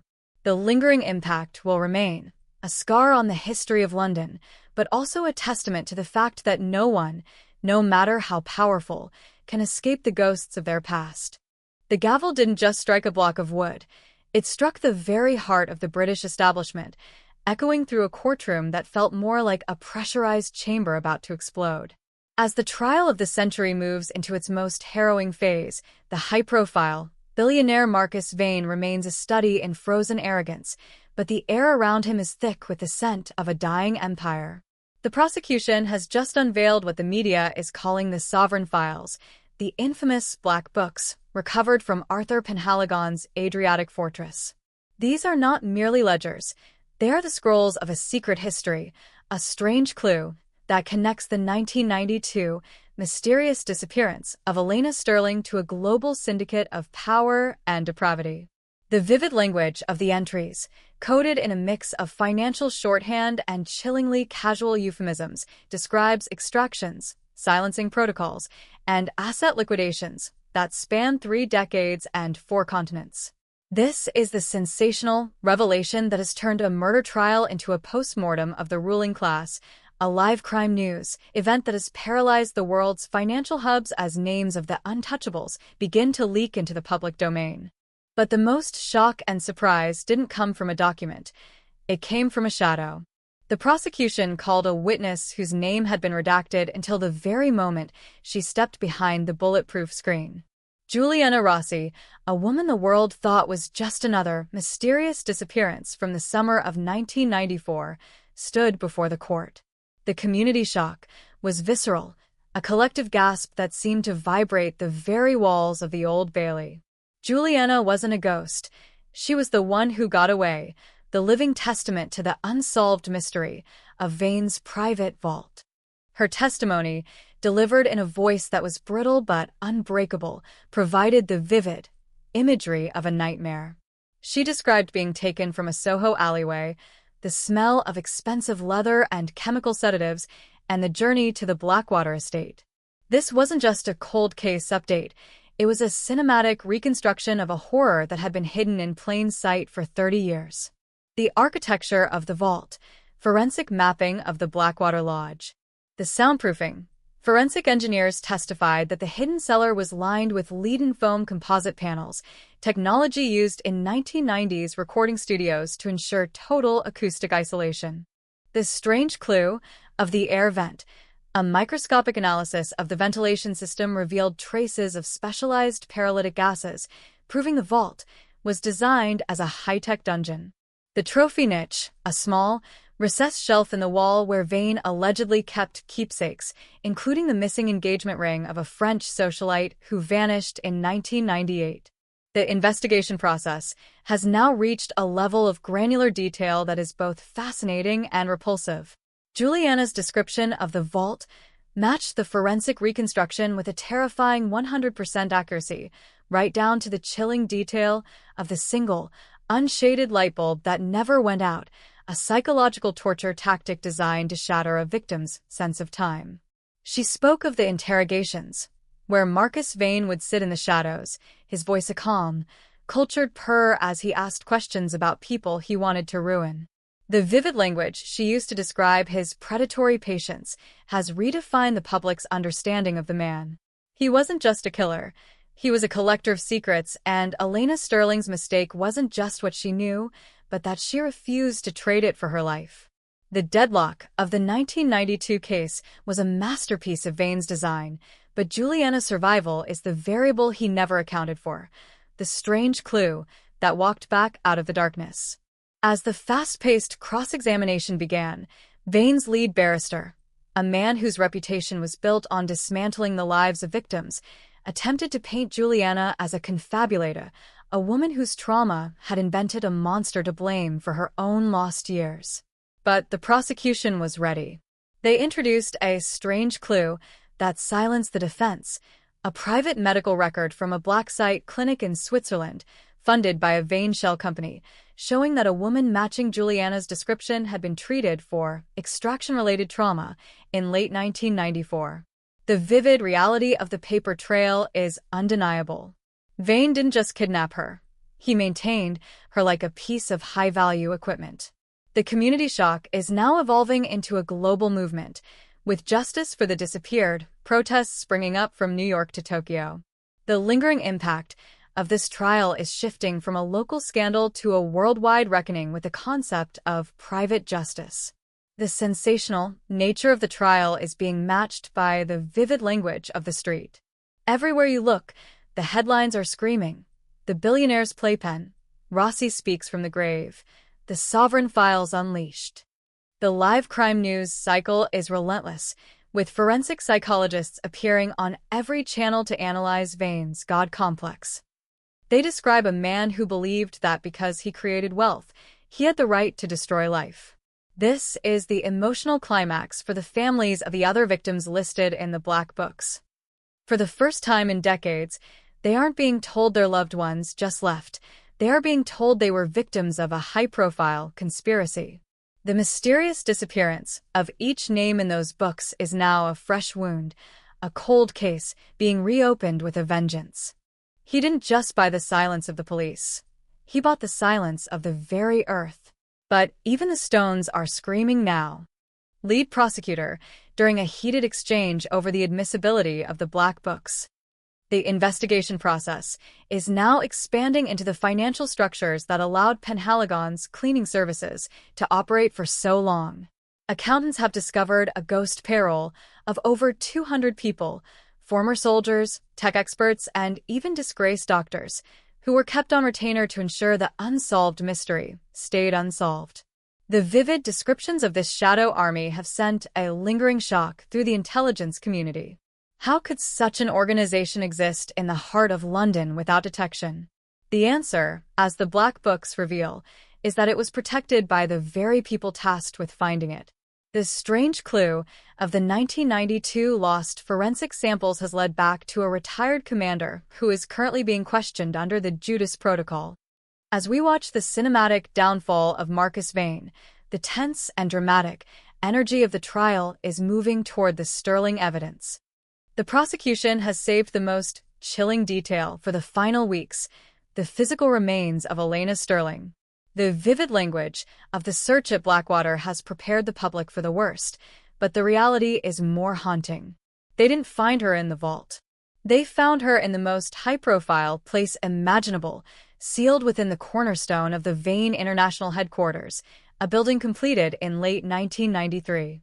She was literally the foundation of his empire. This is the shock and surprise that has truly broken the city's spirit. The idea that for 34 years, thousands of people walked past her every day, unaware that the building was a monument to a mysterious disappearance. The community shock is now a profound, somber mourning. A makeshift shrine has appeared at the base of the Vane building, thousands of white roses laid against the cold glass and steel. The fast-paced nature of the legal proceedings feels almost disrespectful to the gravity of the find. Forensic teams are now carefully dismantling the structural pillar to recover her remains, a vivid and delicate operation being broadcast in hushed tones on every live crime news outlet. The mysterious disappearance of 1992 has finally, tragically, come home. The strange clue of the silt on Vane's shoes all those years ago finally makes sense. It wasn't just from the estate, it was from the construction site where he laid his most dangerous secret to rest. The deadlock is dead. The unsolved mystery is a tragedy with a location. Marcus Vane, the high-profile suspect, is now facing multiple counts of first-degree murder, kidnapping, and conspiracy to obstruct justice. The vivid language of the indictment is a litany of horror that will take months to read in full. But as the sun sets over the London skyline, the light catches the Vane building, and for the first time, people aren't looking at the height of the tower. They're looking at the depth of the crime. The lingering impact of Elena Sterling's story is no longer about her absence, but about her presence, the way her truth finally shattered the glass of a billionaire's lie. The tense and dramatic conclusion of this section of the trial leaves us with a haunting image. Juliana Rossi standing on the steps of the court, looking up at the building that holds her friend's remains. The emotional climax is not just the arrest, it's the reclamation of a life. The sensational headlines will continue, the fast-paced news will find new angles, but the vivid memory of the woman in the cornerstone will remain the defining image of the 1992 cold case. The strange clue led to the vault, and the vault led to the truth, and the truth has finally brought the high-profile monster to his knees. The diamond-tipped saw scream against the granite, a high-pitched, metallic wail that has become the soundtrack of London's collective grief. This is the live crime news event that no one thought they would ever see, the literal deconstruction of a billionaire's monument to hide a mysterious disappearance. As the forensic teams, clad in stark white Tyvek suits, work within a pressurized plastic cocoon at the base of the Vane International Headquarters, the world watches through the long lenses of 1,000 cameras. This is the investigation process at its most visceral. They aren't just looking for remains. They are performing a delicate extraction of the truth from the very bones of the city. The vivid language of the engineering reports describes the structural necessity of the cornerstone, a massive block of Scottish granite that has held up the weight of 40 floors of glass and steel, and the weight of a 34-year-old secret. To remove it without toppling the tower requires a complex system of hydraulic shoring, a tense and dramatic feat of physics that mirrors the fragile state of the Vane Empire itself. The community shock has transformed into a haunting vigil that stretches for miles. The streets of the city, usually the domain of hurried bankers and roaring taxis, are now silent, save for the rhythmic grinding of the saws. People stand in the rain, eyes fixed on the flicker of the floodlights behind the plastic sheeting. They are waiting for Elena. The mysterious disappearance of 1992 is no longer a headline or a cold case file. She is a physical presence again, a ghost demanding to be released from her granite purgatory. Inside the cocoon, the chilling detail of the discovery begins to emerge as the first layer of stone is peeled away. The investigators find a hollow space, a void within the foundation, meticulously lined with lead sheeting to prevent any organic decomposition from leaching into the surrounding concrete. This was a high-profile tomb designed to last a millennium, a masterpiece of morbid engineering that proves Marcus Vane never intended for the truth to see the light of day. As the cavity is finally opened, the vivid imagery captured by the forensic cameras, broadcast only to the inner circle of the investigation, reveals a scene of haunting preservation. Elena Sterling was not just discarded, she was positioned. She lies there in the dress she wore on that November night in 1992, the fabric faded but intact, a strange clue clutched in her hand. It is a small, silver-plated dictaphone, the very one heard in the recordings found in Vane's safe. Even in her final moments, she was a journalist, a seeker of truth, ensuring that if she were ever found, she would have the last word. The emotional climax of this moment is overwhelming. The lead forensic pathologist, a veteran of 1,000 crime scenes, is seen on the monitors pausing, a hand momentarily resting on the stone in a gesture of profound respect. The unsolved mystery has been reached, and the silence of the cornerstone is finally broken by the rustle of forensic bags and the quiet murmurs of a team that has just witnessed the impossible.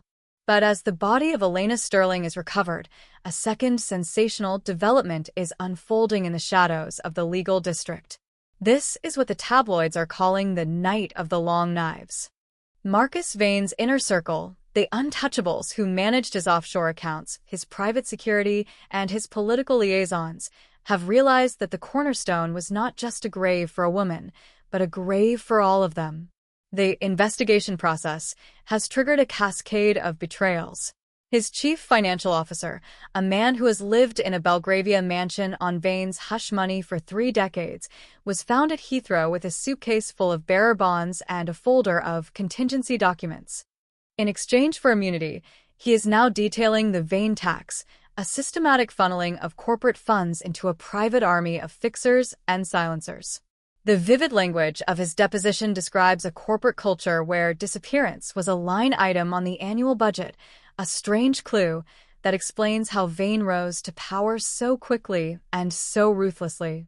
The fast-paced collapse of Vane's political protection is even more shocking. 3 members of the House of Lords, names synonymous with British tradition, have been linked to the sovereign files recovered from Penhaligon's villa. These weren't just business associates. They were clients who used Vane's vault and his cleaning services to handle their own mysterious disappearances. The lingering impact of this revelation is a total loss of faith in the institutions of power. The community shock is no longer about one murder. It is a realization that the very fabric of the country has been woven with the threads of Vane's corruption. The live crime news tickers are struggling to keep up as warrant after warrant is issued for the elite, the high-profile, masks falling one by one in the harsh glare of the forensic lights.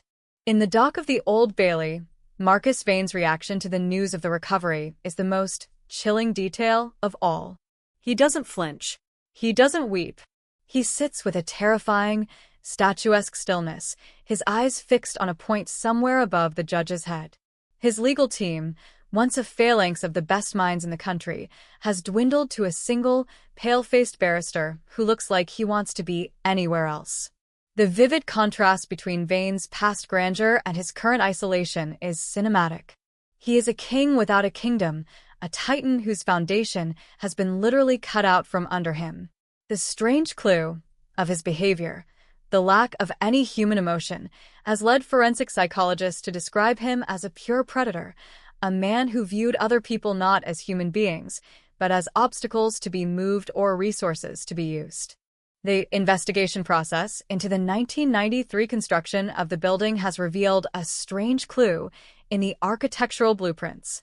There were unauthorized revisions made to the foundation plan on the very weekend Elena vanished. The inspectors who signed off on those revisions are either dead or missing, their own mysterious disappearances now being reevaluated as part of the broader Vane conspiracy. This is the deadlock being broken piece by piece, the realization that the cover-up wasn't a single act, but a massive, multi-year project involving dozens of people. The vivid language of the prosecution is now framing the Vane International Headquarters as a monument to murder, a building that should never have been allowed to stand. There is already talk of its demolition, a sensational end to a structure that has come to represent everything wrong with the pursuit of power. As the emotional climax of the recovery concludes, the focus shifts to the dictaphone found in Elena's hand. Technicians at a specialized laboratory are working around the clock to stabilize the magnetic tape, which has been preserved in the anaerobic environment of the lead-lined tomb. The tense and dramatic anticipation for what is on that tape is global. It is the final piece of the unsolved mystery, the direct testimony of the victim from her final moments of life. The vivid possibility that she recorded the voice of her killer while she was being sealed into the stone is a chilling detail that has the world holding its breath. This isn't just a cold case anymore. It's a conversation across time, a bridge built of 1990s technology and 2020's justice. The community shock is now being channeled into a movement for radical transparency. The Elena Sterling Foundation has already been formed by her surviving family and the journalists who never stopped looking for her. Its goal is to dismantle the very sovereign files system that allowed Vane to thrive. The lingering impact of the case is a change in the law, the Foundation Act, which will require all major construction projects to undergo independent forensic audits. The mysterious disappearance of 1992 has become the catalyst for a new era of accountability, proving that the vivid truth, once found, is the most powerful force in the world. The fast-paced narrative of the trial is moving toward the accounting of the fixers. Arthur Penhaligon, in his high-security cell, has provided the names of the granite crew, the specific laborers brought in from overseas and then deported, or worse, who actually laid the stone and the lead shielding. The strange clue of their identities is leading to a series of excavations in other Vane properties across Europe. The unsolved mystery is expanding, revealing that Marcus Vane's high-profile life was a path of destruction that crossed borders and decades. The vivid language of the international warrants is a testament to the scale of the horror. As the sun rises over the London skyline, the Vane building stands as a hollowed-out shell, its base surrounded by the white tents of the forensic teams. The live crime news coverage shows the hearse carrying Elena Sterling's remains finally leaving the site, moving slowly through the silent, bowing crowds. It is a cinematic moment of pure, unadulterated tragedy and triumph. The mysterious disappearance is over. The cold case is a conviction in waiting. The high-profile billionaire is a ghost of his own making. The vivid reality of the truth has finally been carved out of the stone, and the City of London will never look at its towers the same way again. The lingering impact of this recovery will be felt for generations. It is a reminder that you can build a tower to the clouds, but if the foundation is made of lies and blood, it will eventually crumble. The strange clue of the dictaphone, the chilling detail of the lead lining, and the vivid imagery of the Scottish granite have all come together to tell a story that Marcus Vane tried to bury forever. But the earth does not keep secrets as well as men do, and the unsolved mystery of 1992 has finally found its voice in the silence of the cornerstone. The emotional climax is just the beginning. The full reckoning is yet to come, and the world is ready to hear every word that Elena Sterling has to say. The laboratory is a cathedral of silence, a space where the air is filtered, The light is clinical, and the technology is so advanced it feels like sorcery. This is the heart of the investigation process, the place where the ghost of Elena Sterling is finally being given her voice. The physical recovery of the dictaphone from the granite cornerstone was just the beginning. Now, the world is waiting for the digital resurrection of a 34-year-old truth. The technicians, working under the gaze of 1,000 live crime news cameras positioned outside the glass walls, move with a terrifying precision. They are not just handling a piece of plastic and magnetic tape. They are handling the only witness to a high-profile execution. The vivid language of the audio engineers describes the microfractures in the tape's oxide layer, a chilling detail that suggests the sheer pressure of the granite has almost crushed the recording into oblivion. But the 1990s were an era of analog resilience, and the tape, shielded by Elena's own body and the lead-line void, has held its secrets with a stubborn, desperate strength. As the laser scanning of the magnetic particles begins, a new figure emerges from the shadows of the cold case files, the man who designed the grave. Elias Thorne, now a 70-year-old recluse living in a remote corner of Scotland, was the junior architect on the Vane International project in 1992. For 34 years, he has lived with a mysterious disappearance of his own, the disappearance of his conscience. His testimony, delivered via video linked to the Old Bailey, has sent a fresh wave of community shock through the nation. He speaks of the unauthorized revisions, the midnight meetings in Vane's private office where the blueprints were altered to include a structural void that served no engineering purpose. The vivid imagery of his description, of Marcus Vane standing over the drafting table, a glass of vintage scotch in one hand and a red pen in the other, has painted the billionaire not just as a murderer, but as an artist of atrocity. Thorne describes the Granite crew as silent men who spoke no English, brought in for 48 hours of high-intensity work and then vanished into the fog of the 1990s. This is the strange clue that explains how a building in the heart of London became a high-tech sepulchre. The fast-paced developments in the audio lab are reaching a fever pitch. The first sounds are being extracted, not voices yet, but the ambient noise of 1992. The hum of a city that has long since changed, the muffled roar of a distant construction site, and then a sound that makes the lead investigator's blood run cold, the heavy, rhythmic thud of a hydraulic press.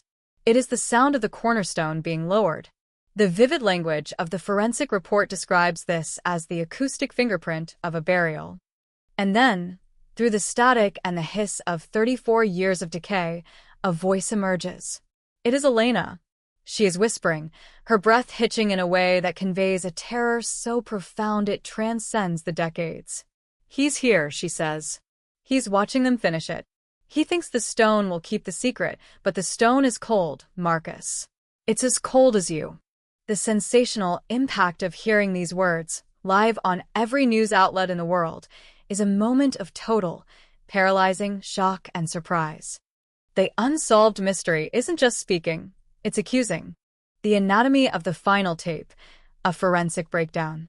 Timestamp midnight to 4:12, ambient sounds of the Blackwater estate. The sound of a car door slamming, followed by footsteps on gravel. Timestamp 4:13 to 12:45, a confrontation. The voices of Marcus Vane and Elena Sterling are clearly audible. Vane is heard discussing the necessity of silence and the permanence of granite. Timestamp 12:46, end. The sound of the cornerstone being sealed. Elena's final notes, recorded in the absolute dark of the foundation void. The deadlock in the courtroom has been replaced by a sense of inevitable doom for the defense. Marcus Vane's face, which has been a mask of stone for weeks, finally cracks. As Elena's voice fills the chamber, he flinches, a small, involuntary movement that the live crime news cameras capture and broadcast to millions. It is the chilling detail that the prosecution has been waiting for, the moment the predator realizes the prey has outlasted him.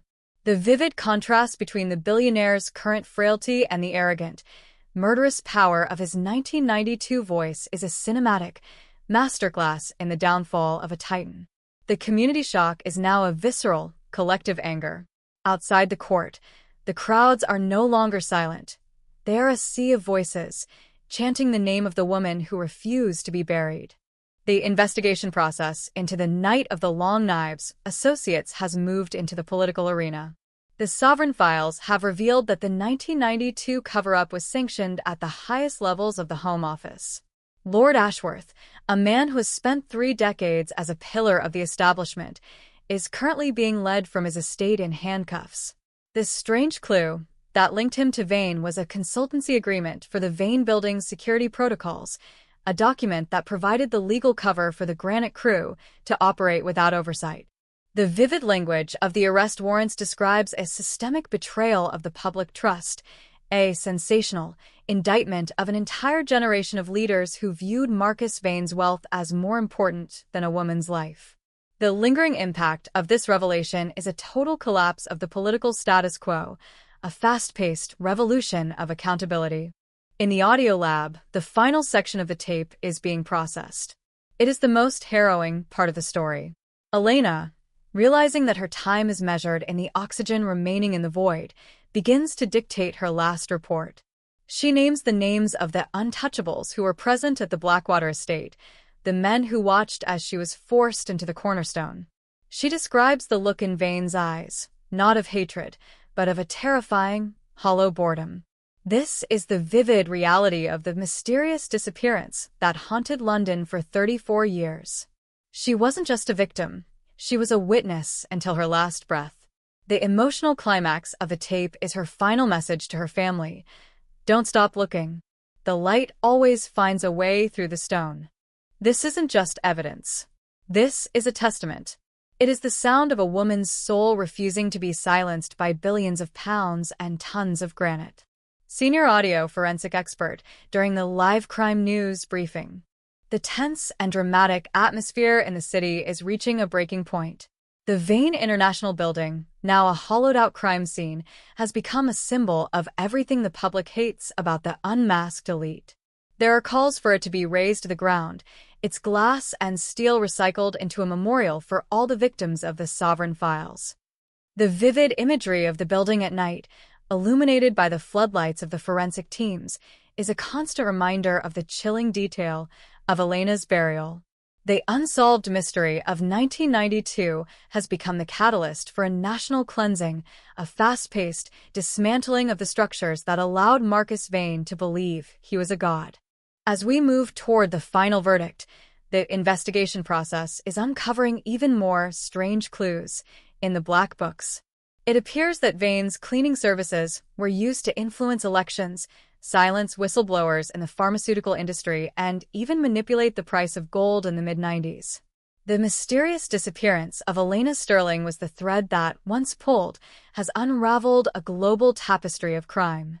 The vivid language of the financial regulators describes Vane's empire as a cancer on the heart of the world economy, a sensational statement that has sent the markets into a tailspin. The high-profile billionaire is no longer just a murderer. He is a global villain of cinematic proportions. The community shock is now a quiet, somber expectation. The trial is nearing its end, and the evidence of the tape is considered irrefutable. But the lingering shock remains. How many other voids are there in the towers of the world? How many other cold cases are waiting for their own digital resurrection? The vivid memory of Elena's voice, whispering from the dark of 1992, has become a haunting presence in the mind of every Londoner. She is the ghost that won, the mysterious disappearance that refused to stay disappeared.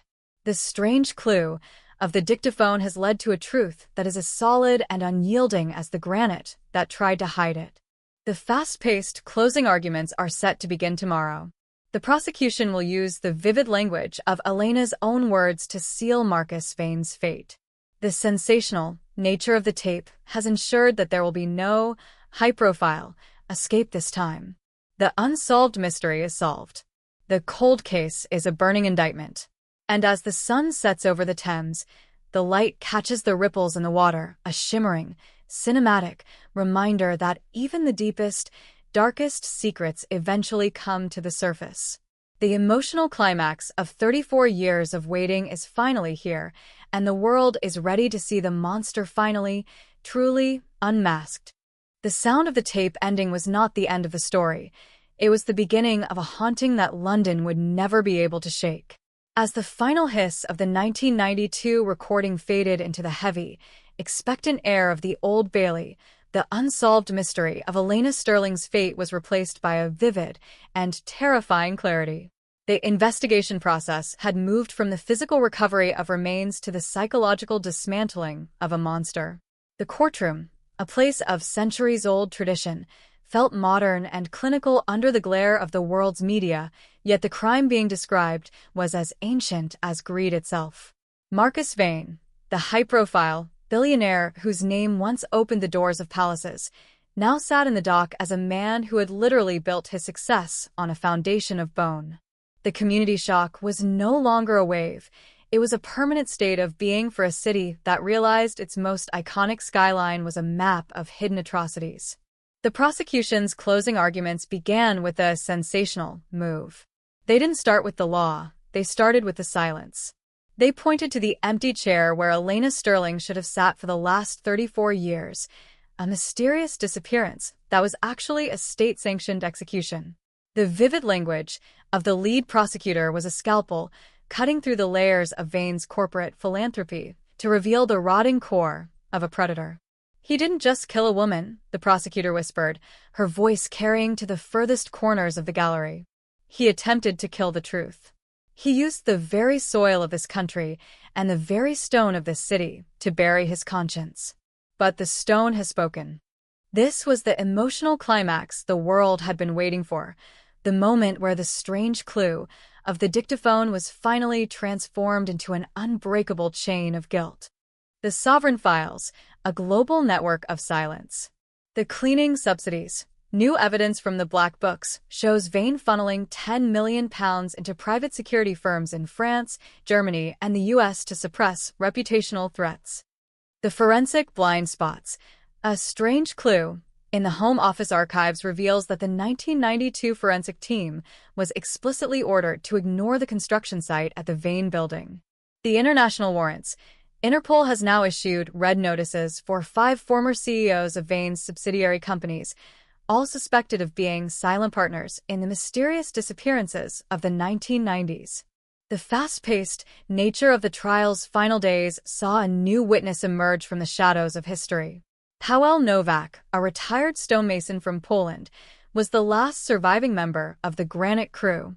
He had lived in hiding for 3 decades, terrified of the man who had paid him in cash and threatened his family with the mysterious disappearance of their own. Novak's testimony was the chilling detail that bridged the gap between the tape and the stone. Through a translator, he described the night of the cornerstone, a freezing November evening in 1993 when he was ordered to leave a specific void in the foundation. He spoke of seeing a high-performance car pull into the construction site and a man in a tailored coat, Marcus Vane, standing in the shadows as a heavy, lead-lined crate was lowered into the pit. Novak's vivid description of Vane's eyes, like glass, reflecting nothing but the cold, sent a lingering shock through the courtroom. This wasn't just a cold case anymore. It was a first-hand account of the burial of a living witness. The investigation process into Novak's claims led to another strange clue, a hidden compartment in the mason's old tool chest containing a single, grainy photograph he had taken with a disposable camera that night. It showed the Vane International building in its skeletal state, with a figure standing by the cornerstone. Digital enhancement by the Live Crime News forensic teams revealed the figure's face with haunting clarity. It was Marcus Vane, holding a silvered dictaphone. The unsolved mystery was now a visual certainty. The high-profile billionaire was caught in the act of his greatest sin, a sensational image that was blasted across every digital screen in London within minutes. The deadlock was not just broken, it was pulverized by the weight of the evidence. As the tense and dramatic energy of the trial reached its zenith, the Elena Sterling law was officially introduced in Parliament. This was the lingering impact of the case, a legislative revolution that would strip away the protections of corporate secrecy and non-disclosure agreements in cases of suspected foul play. The community shock had evolved into a demand for a great cleansing of the British establishment. The vivid language of the protesters outside the court echoed the sentiment of a nation. No more secrets in the stone. The mysterious disappearance of 1992 had become the spark for a movement that was dismantling the untouchable status of the elite, one high-profile career at a time. We are not just judging a man. We are judging an era where money could buy the silence of the very foundations we stand upon. Chief Justice, during a procedural ruling on the Novak testimony. The vivid imagery of the trial's conclusion was marked by the accounting of the enablers. Arthur Penhaligon, the fixer, was brought back to the stand to identify the Shadow Board, a group of high-ranking officials who had accepted donations to ensure that the investigation process in 1992 never reached the Vane building. The strange clue of their names, found in the black books, led to a series of coordinated raids across the city's most exclusive postcodes. This was the sensational Night of the Long Knives Part 2, a fast-paced collapse of a network that had controlled the city from the shadows for 30 years. The lingering shock of seeing lords, commanders, and CEOs being led away in handcuffs was the ultimate cinematic reversal of fortune. The emotional climax for the Sterling family came when they were finally allowed to see the recovered dictaphone. In a private room at New Scotland Yard, away from the live crime news cameras, Elena's brother listened to her final words. The chilling detail of her voice, strong, even in the face of death, has become the heart of the new Elena Sterling Foundation. She didn't spend her last moments begging. She spent them reporting.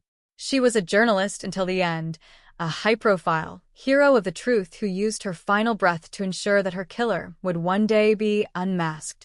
The vivid language of her last notes is now being taught in journalism schools across the world, a reminder of the power of the word against the power of the sword. As we move toward the final verdict, the investigation process has turned its attention to the other voids Novak mentioned. He claimed that Vane wasn't the only one who requested architectural anomalies in his buildings. The unsolved mystery is expanding into a nationwide audit of every structure built by Vane's firms between 1985 and 2005. The strange clue of the vault at Blackwater was just the beginning. There are fears that the city is a literal graveyard of the elite secrets. The community shock is now a profound structural anxiety. How many other cold cases are hidden in the concrete? How many other mysterious disappearances are actually part of the city's infrastructure? The tense and dramatic atmosphere of the city is palpable as the jury retires to deliberate. Marcus Vane remains a study in frozen arrogance, but the cracks in his facade are now visible to everyone. The vivid reality of his downfall is a sensational, cautionary tale for the 21st century. The high-profile suspect who thought he could buy the future has been trapped by his past.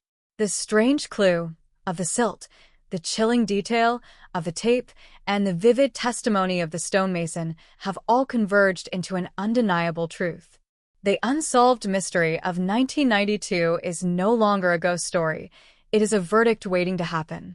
The lingering impact of the Sterling case will be felt for generations.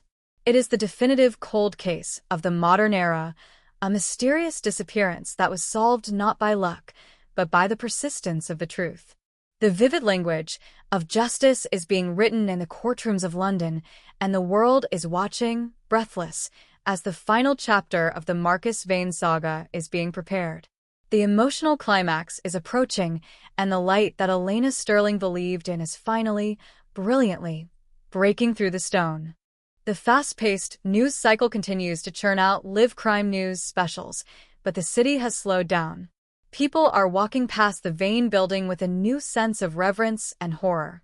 The vivid memory of the woman in the cornerstone has changed the way they look at their own city. The strange clue led to a mountain of evidence, and the mountain is now falling on the man who built it.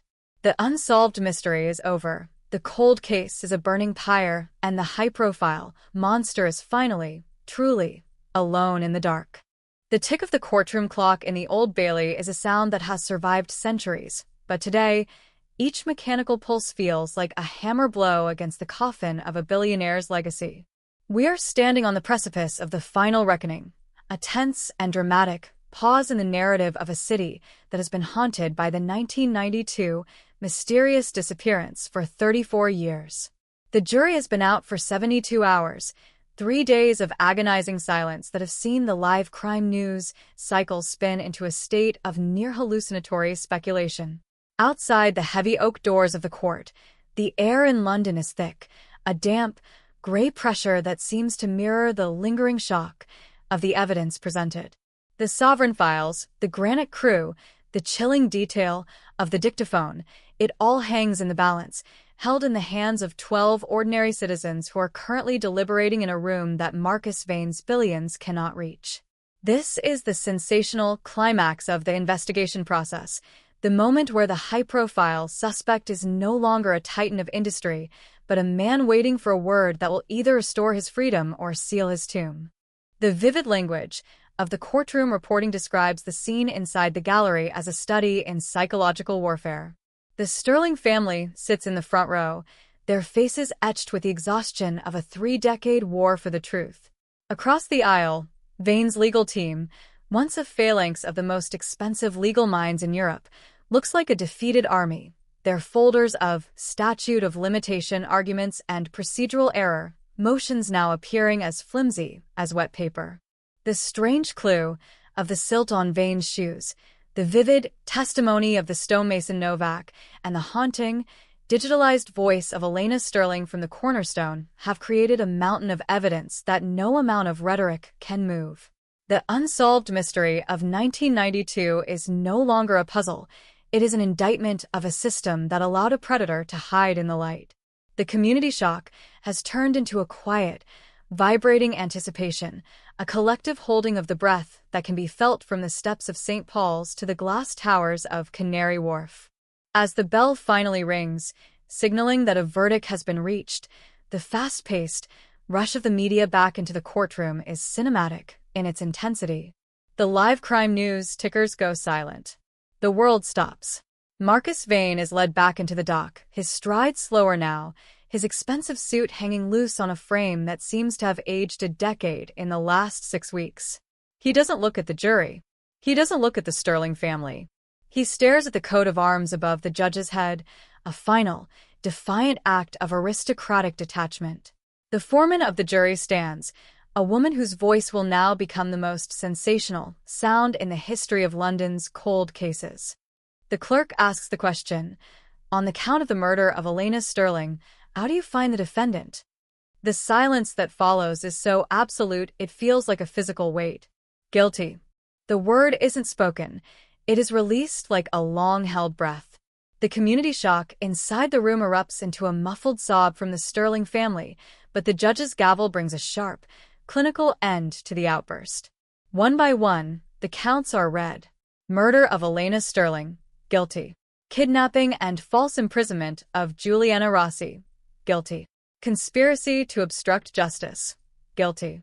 Multiple counts of witness intimidation and bribery linked to the sovereign files, guilty. The high-profile billionaire is unmasked not as a genius of finance, but as a systematic architect of human misery. The vivid reality of the verdict is a hammer blow to the untouchable status of the elite. The lingering shock of the 1992 mysterious disappearance has finally found its resolution in the coldest, hardest truth the law can provide.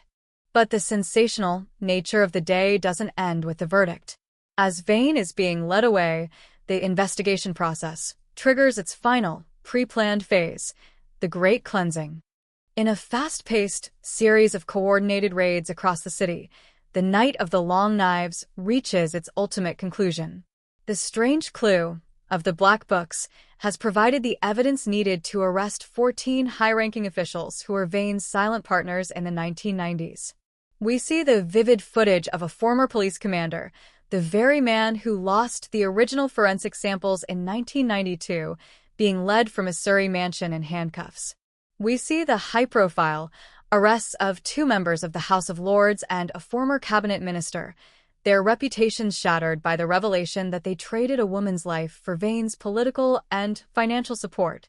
This is the cinematic collapse of an era, the dismantling of a shadow government that believed it was beyond the reach of the common man. The vivid language of the evening news is a litany of triumph and tragedy. The headlines scream, "Vane guilty on all counts," "The Stone speaks," "Justice for Elena," "The fall of the untouchables." The live crime news coverage shows the Vane International Building, now a dark, shuttered monolith, being illuminated by the blue and red lights of the police cordons. It is no longer a symbol of progress. It is a crime scene that covers half a city block. The community shock is now being channeled into a profound sense of mourning and reflection. People are gathering at the site of the cornerstone, leaving thousands of candles and copies of Elena's last reporting. The mysterious disappearance that once defined a city's failure has become the catalyst for its moral rebirth. The lingering impact of her story is a fundamental shift in the British psyche, a refusal to ever again accept that power is a substitute for accountability. Justice is not a destination. It is a journey through the dark. Today, Elena Sterling reached the light, and she brought the truth back with her. Lead prosecutor Sarah Thorne, speaking on the steps of the Old Bailey. Inside the high-security transport van, Marcus Vane is no longer the titan of Mayfair. He is a prisoner, a number in a system he once tried to own.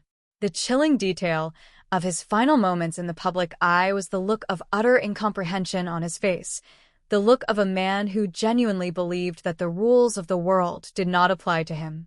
The vivid contrast between his life of opulence and the concrete cell that awaits him is the ultimate sensational irony.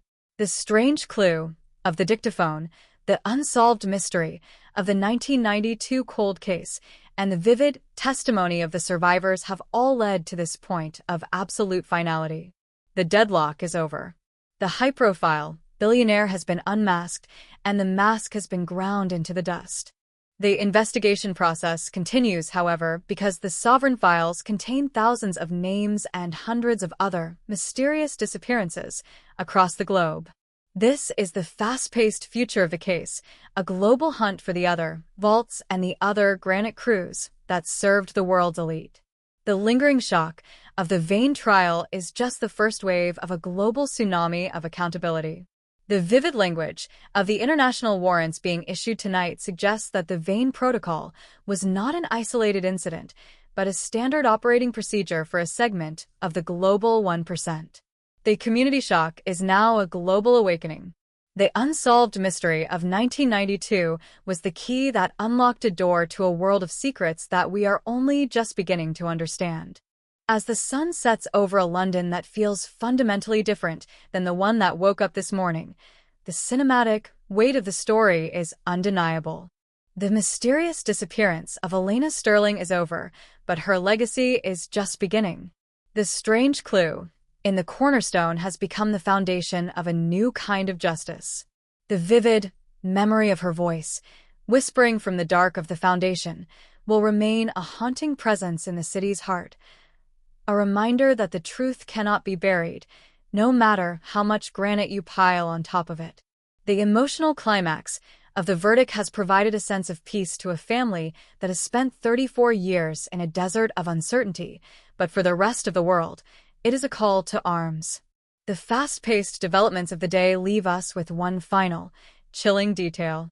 As the forensic teams were doing a final sweep of the Vane penthouse, they found a hidden safe, not for money, but for records. Inside was a second dictaphone, dated 2025. It contains Vane's private thoughts on the reopening of the case, a vivid and terrifying look into the mind of a man who felt no remorse, only annoyance at the inconvenience of the truth. This is the sensational final piece of the puzzle, a strange clue that will ensure Marcus Vane never sees the outside of a prison cell again. The high-profile billionaire is gone. The cold case is closed. The vivid language of justice has had the last word. The lingering impact of the 1992 case will be felt in every courtroom and boardroom for a century. It is the story of how a mysterious disappearance became a high-profile conviction, how a strange clue became a mountain of evidence, and how one woman's refusal to be silenced changed the world from beyond the grave. The community shock is fading into a somber, determined resolve. London is a city of layers, a city of history, and today a new, clean layer has been added. The unsolved mystery is a tragedy with a resolution, a vivid reminder that the arc of the moral universe is long, but it bends toward the light. The air in the Old Bailey has finally cooled, the fever of the trial replaced by the heavy, clinical chill of a final sentencing. The high-profile billionaire, Marcus Vane, stands for the last time in a court of law, a man whose name was once etched in gold and is now being written into the ledger of the damned. This is the emotional climax of a 34-year journey through the dark, the final stop for the 1992 mysterious disappearance that paralyzed a city and defined a generation of corruption. The judge, a woman whose career was built on the wreckage of the Vane era, looks down from the bench with a gaze that is as unyielding as the granite cornerstone that started this reckoning. Her vivid language cuts through the silence like a forensic saw. "You did not just kill a woman," she declares, her voice amplified by the breathless quiet of the gallery. "You attempted to bury the truth under 40 floors of glass and steel. You believed your wealth made you an architect of reality, but today, reality has reclaimed its foundation."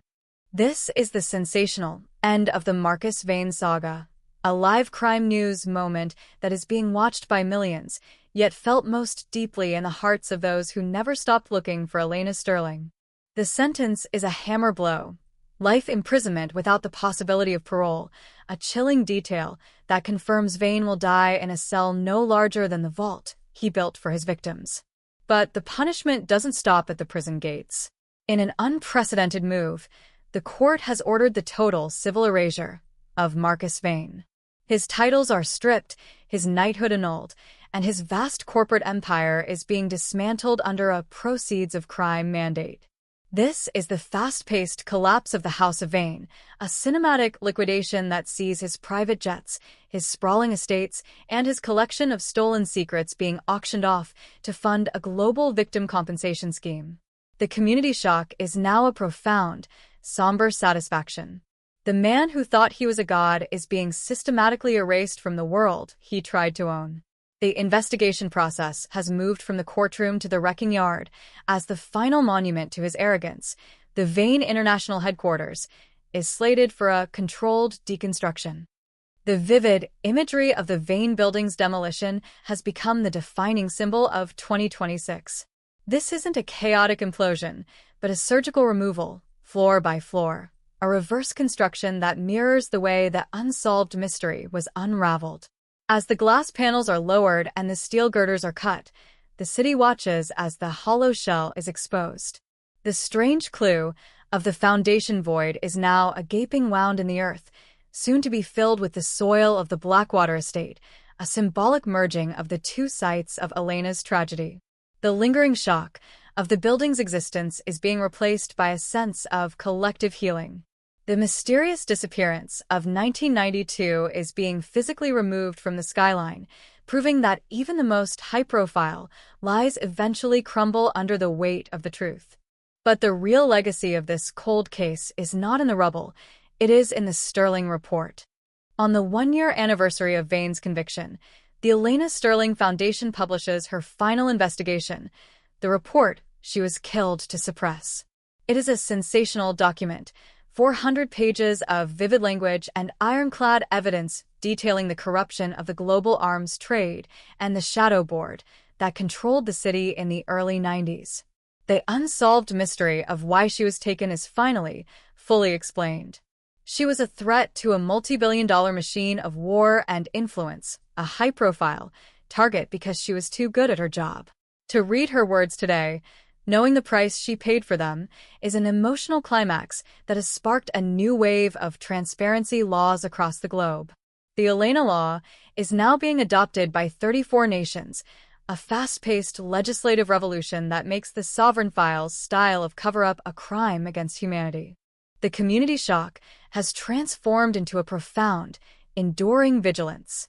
The people of London no longer look at their city as a collection of static monuments, but as a living history that requires constant oversight. The strange clue of the cornerstone has taught them that power, when left in the dark, creates its own architecture of silence. The mysterious disappearance of Elena Sterling is no longer a ghost story to frighten children. It is a battle cry for journalists, lawyers, and citizens alike. The vivid memory of her voice from the tape, "The light always finds a way through the stone," has become the unofficial motto of the New London, a city that is finally learning how to confront its own shadows. We are not just tearing down a building, we are tearing down a way of life that allowed men like Marcus Vane to believe they were untouchable. The foundation of this city is no longer stone, it is accountability. Mayor of London, during the cornerstone ceremony. As the final piece of the Vane building is carted away, a new structure begins to rise in its place. It isn't a tower of glass and ego, but a sunken garden, the Sterling Memorial. It is a space of light and water, designed to be the exact opposite of the dark, soundproof vault where so many lives were interrupted. The investigation process into the other victims listed in the Black Books has led to the recovery of 12 more individuals across Europe, each one a cold case that Vane thought he had solved with a checkbook and a granite crew. Their names are now etched into the walls of the memorial, a vivid and haunting list of the cost of one man's ambition. The lingering impact of the case is a global commitment to the right to be found, a new human right inspired by Elena's 34-year wait. The tense and dramatic energy that once surrounded the 1992 case has mellowed into a somber, historical respect. We see the final footage of Marcus Vane in his cell, a frail, silent old man who refuses to speak to the psychologists or the biographers. He is a relic of a dying world, a predator who was outplayed by a woman who wouldn't stay buried. The chilling detail of his final safe, the 2025 recording, is never released to the public. It is kept in a secure archive as a study in sociopathy, a strange clue for future generations on how to spot the monsters before they build their towers. The high-profile billionaire is gone, and in his place is a void that is finally being filled with the truth. The emotional climax of the story concludes with a private ceremony at the Blackwater Estate, now a national park. The Sterling family, joined by Juliana Rossi and Powell Novak, plant a single English oak over the site where the vault once stood. It is a cinematic moment of pure restoration. The earth that once hid a crime is now nurturing life. The mysterious disappearance of 1992 has reached its final, peaceful conclusion. The vivid language of the headlines is faded, replaced by the quiet rustle of leaves and the distant hum of a city that is finally at peace with its past. The unsolved mystery is solved, the cold case is closed, and the name Elena Sterling is written not in stone, but in the memory of a world that refused to forget her. As the camera pans up from the new oak tree, soaring over the London skyline where the Vane building once stood, we see a city that is brighter, more transparent, and infinitely more human. The lingering shock of the 1992 case will always be a part of London's DNA, a strange clue to the darkness that can exist in the heart of power. But as the sun sets over the Thames, the light catches the water in a way that feels like a promise. The sensational truth has been told, the high-profile monster has been unmasked, and the vivid light of justice has finally, truly, broken through the stone.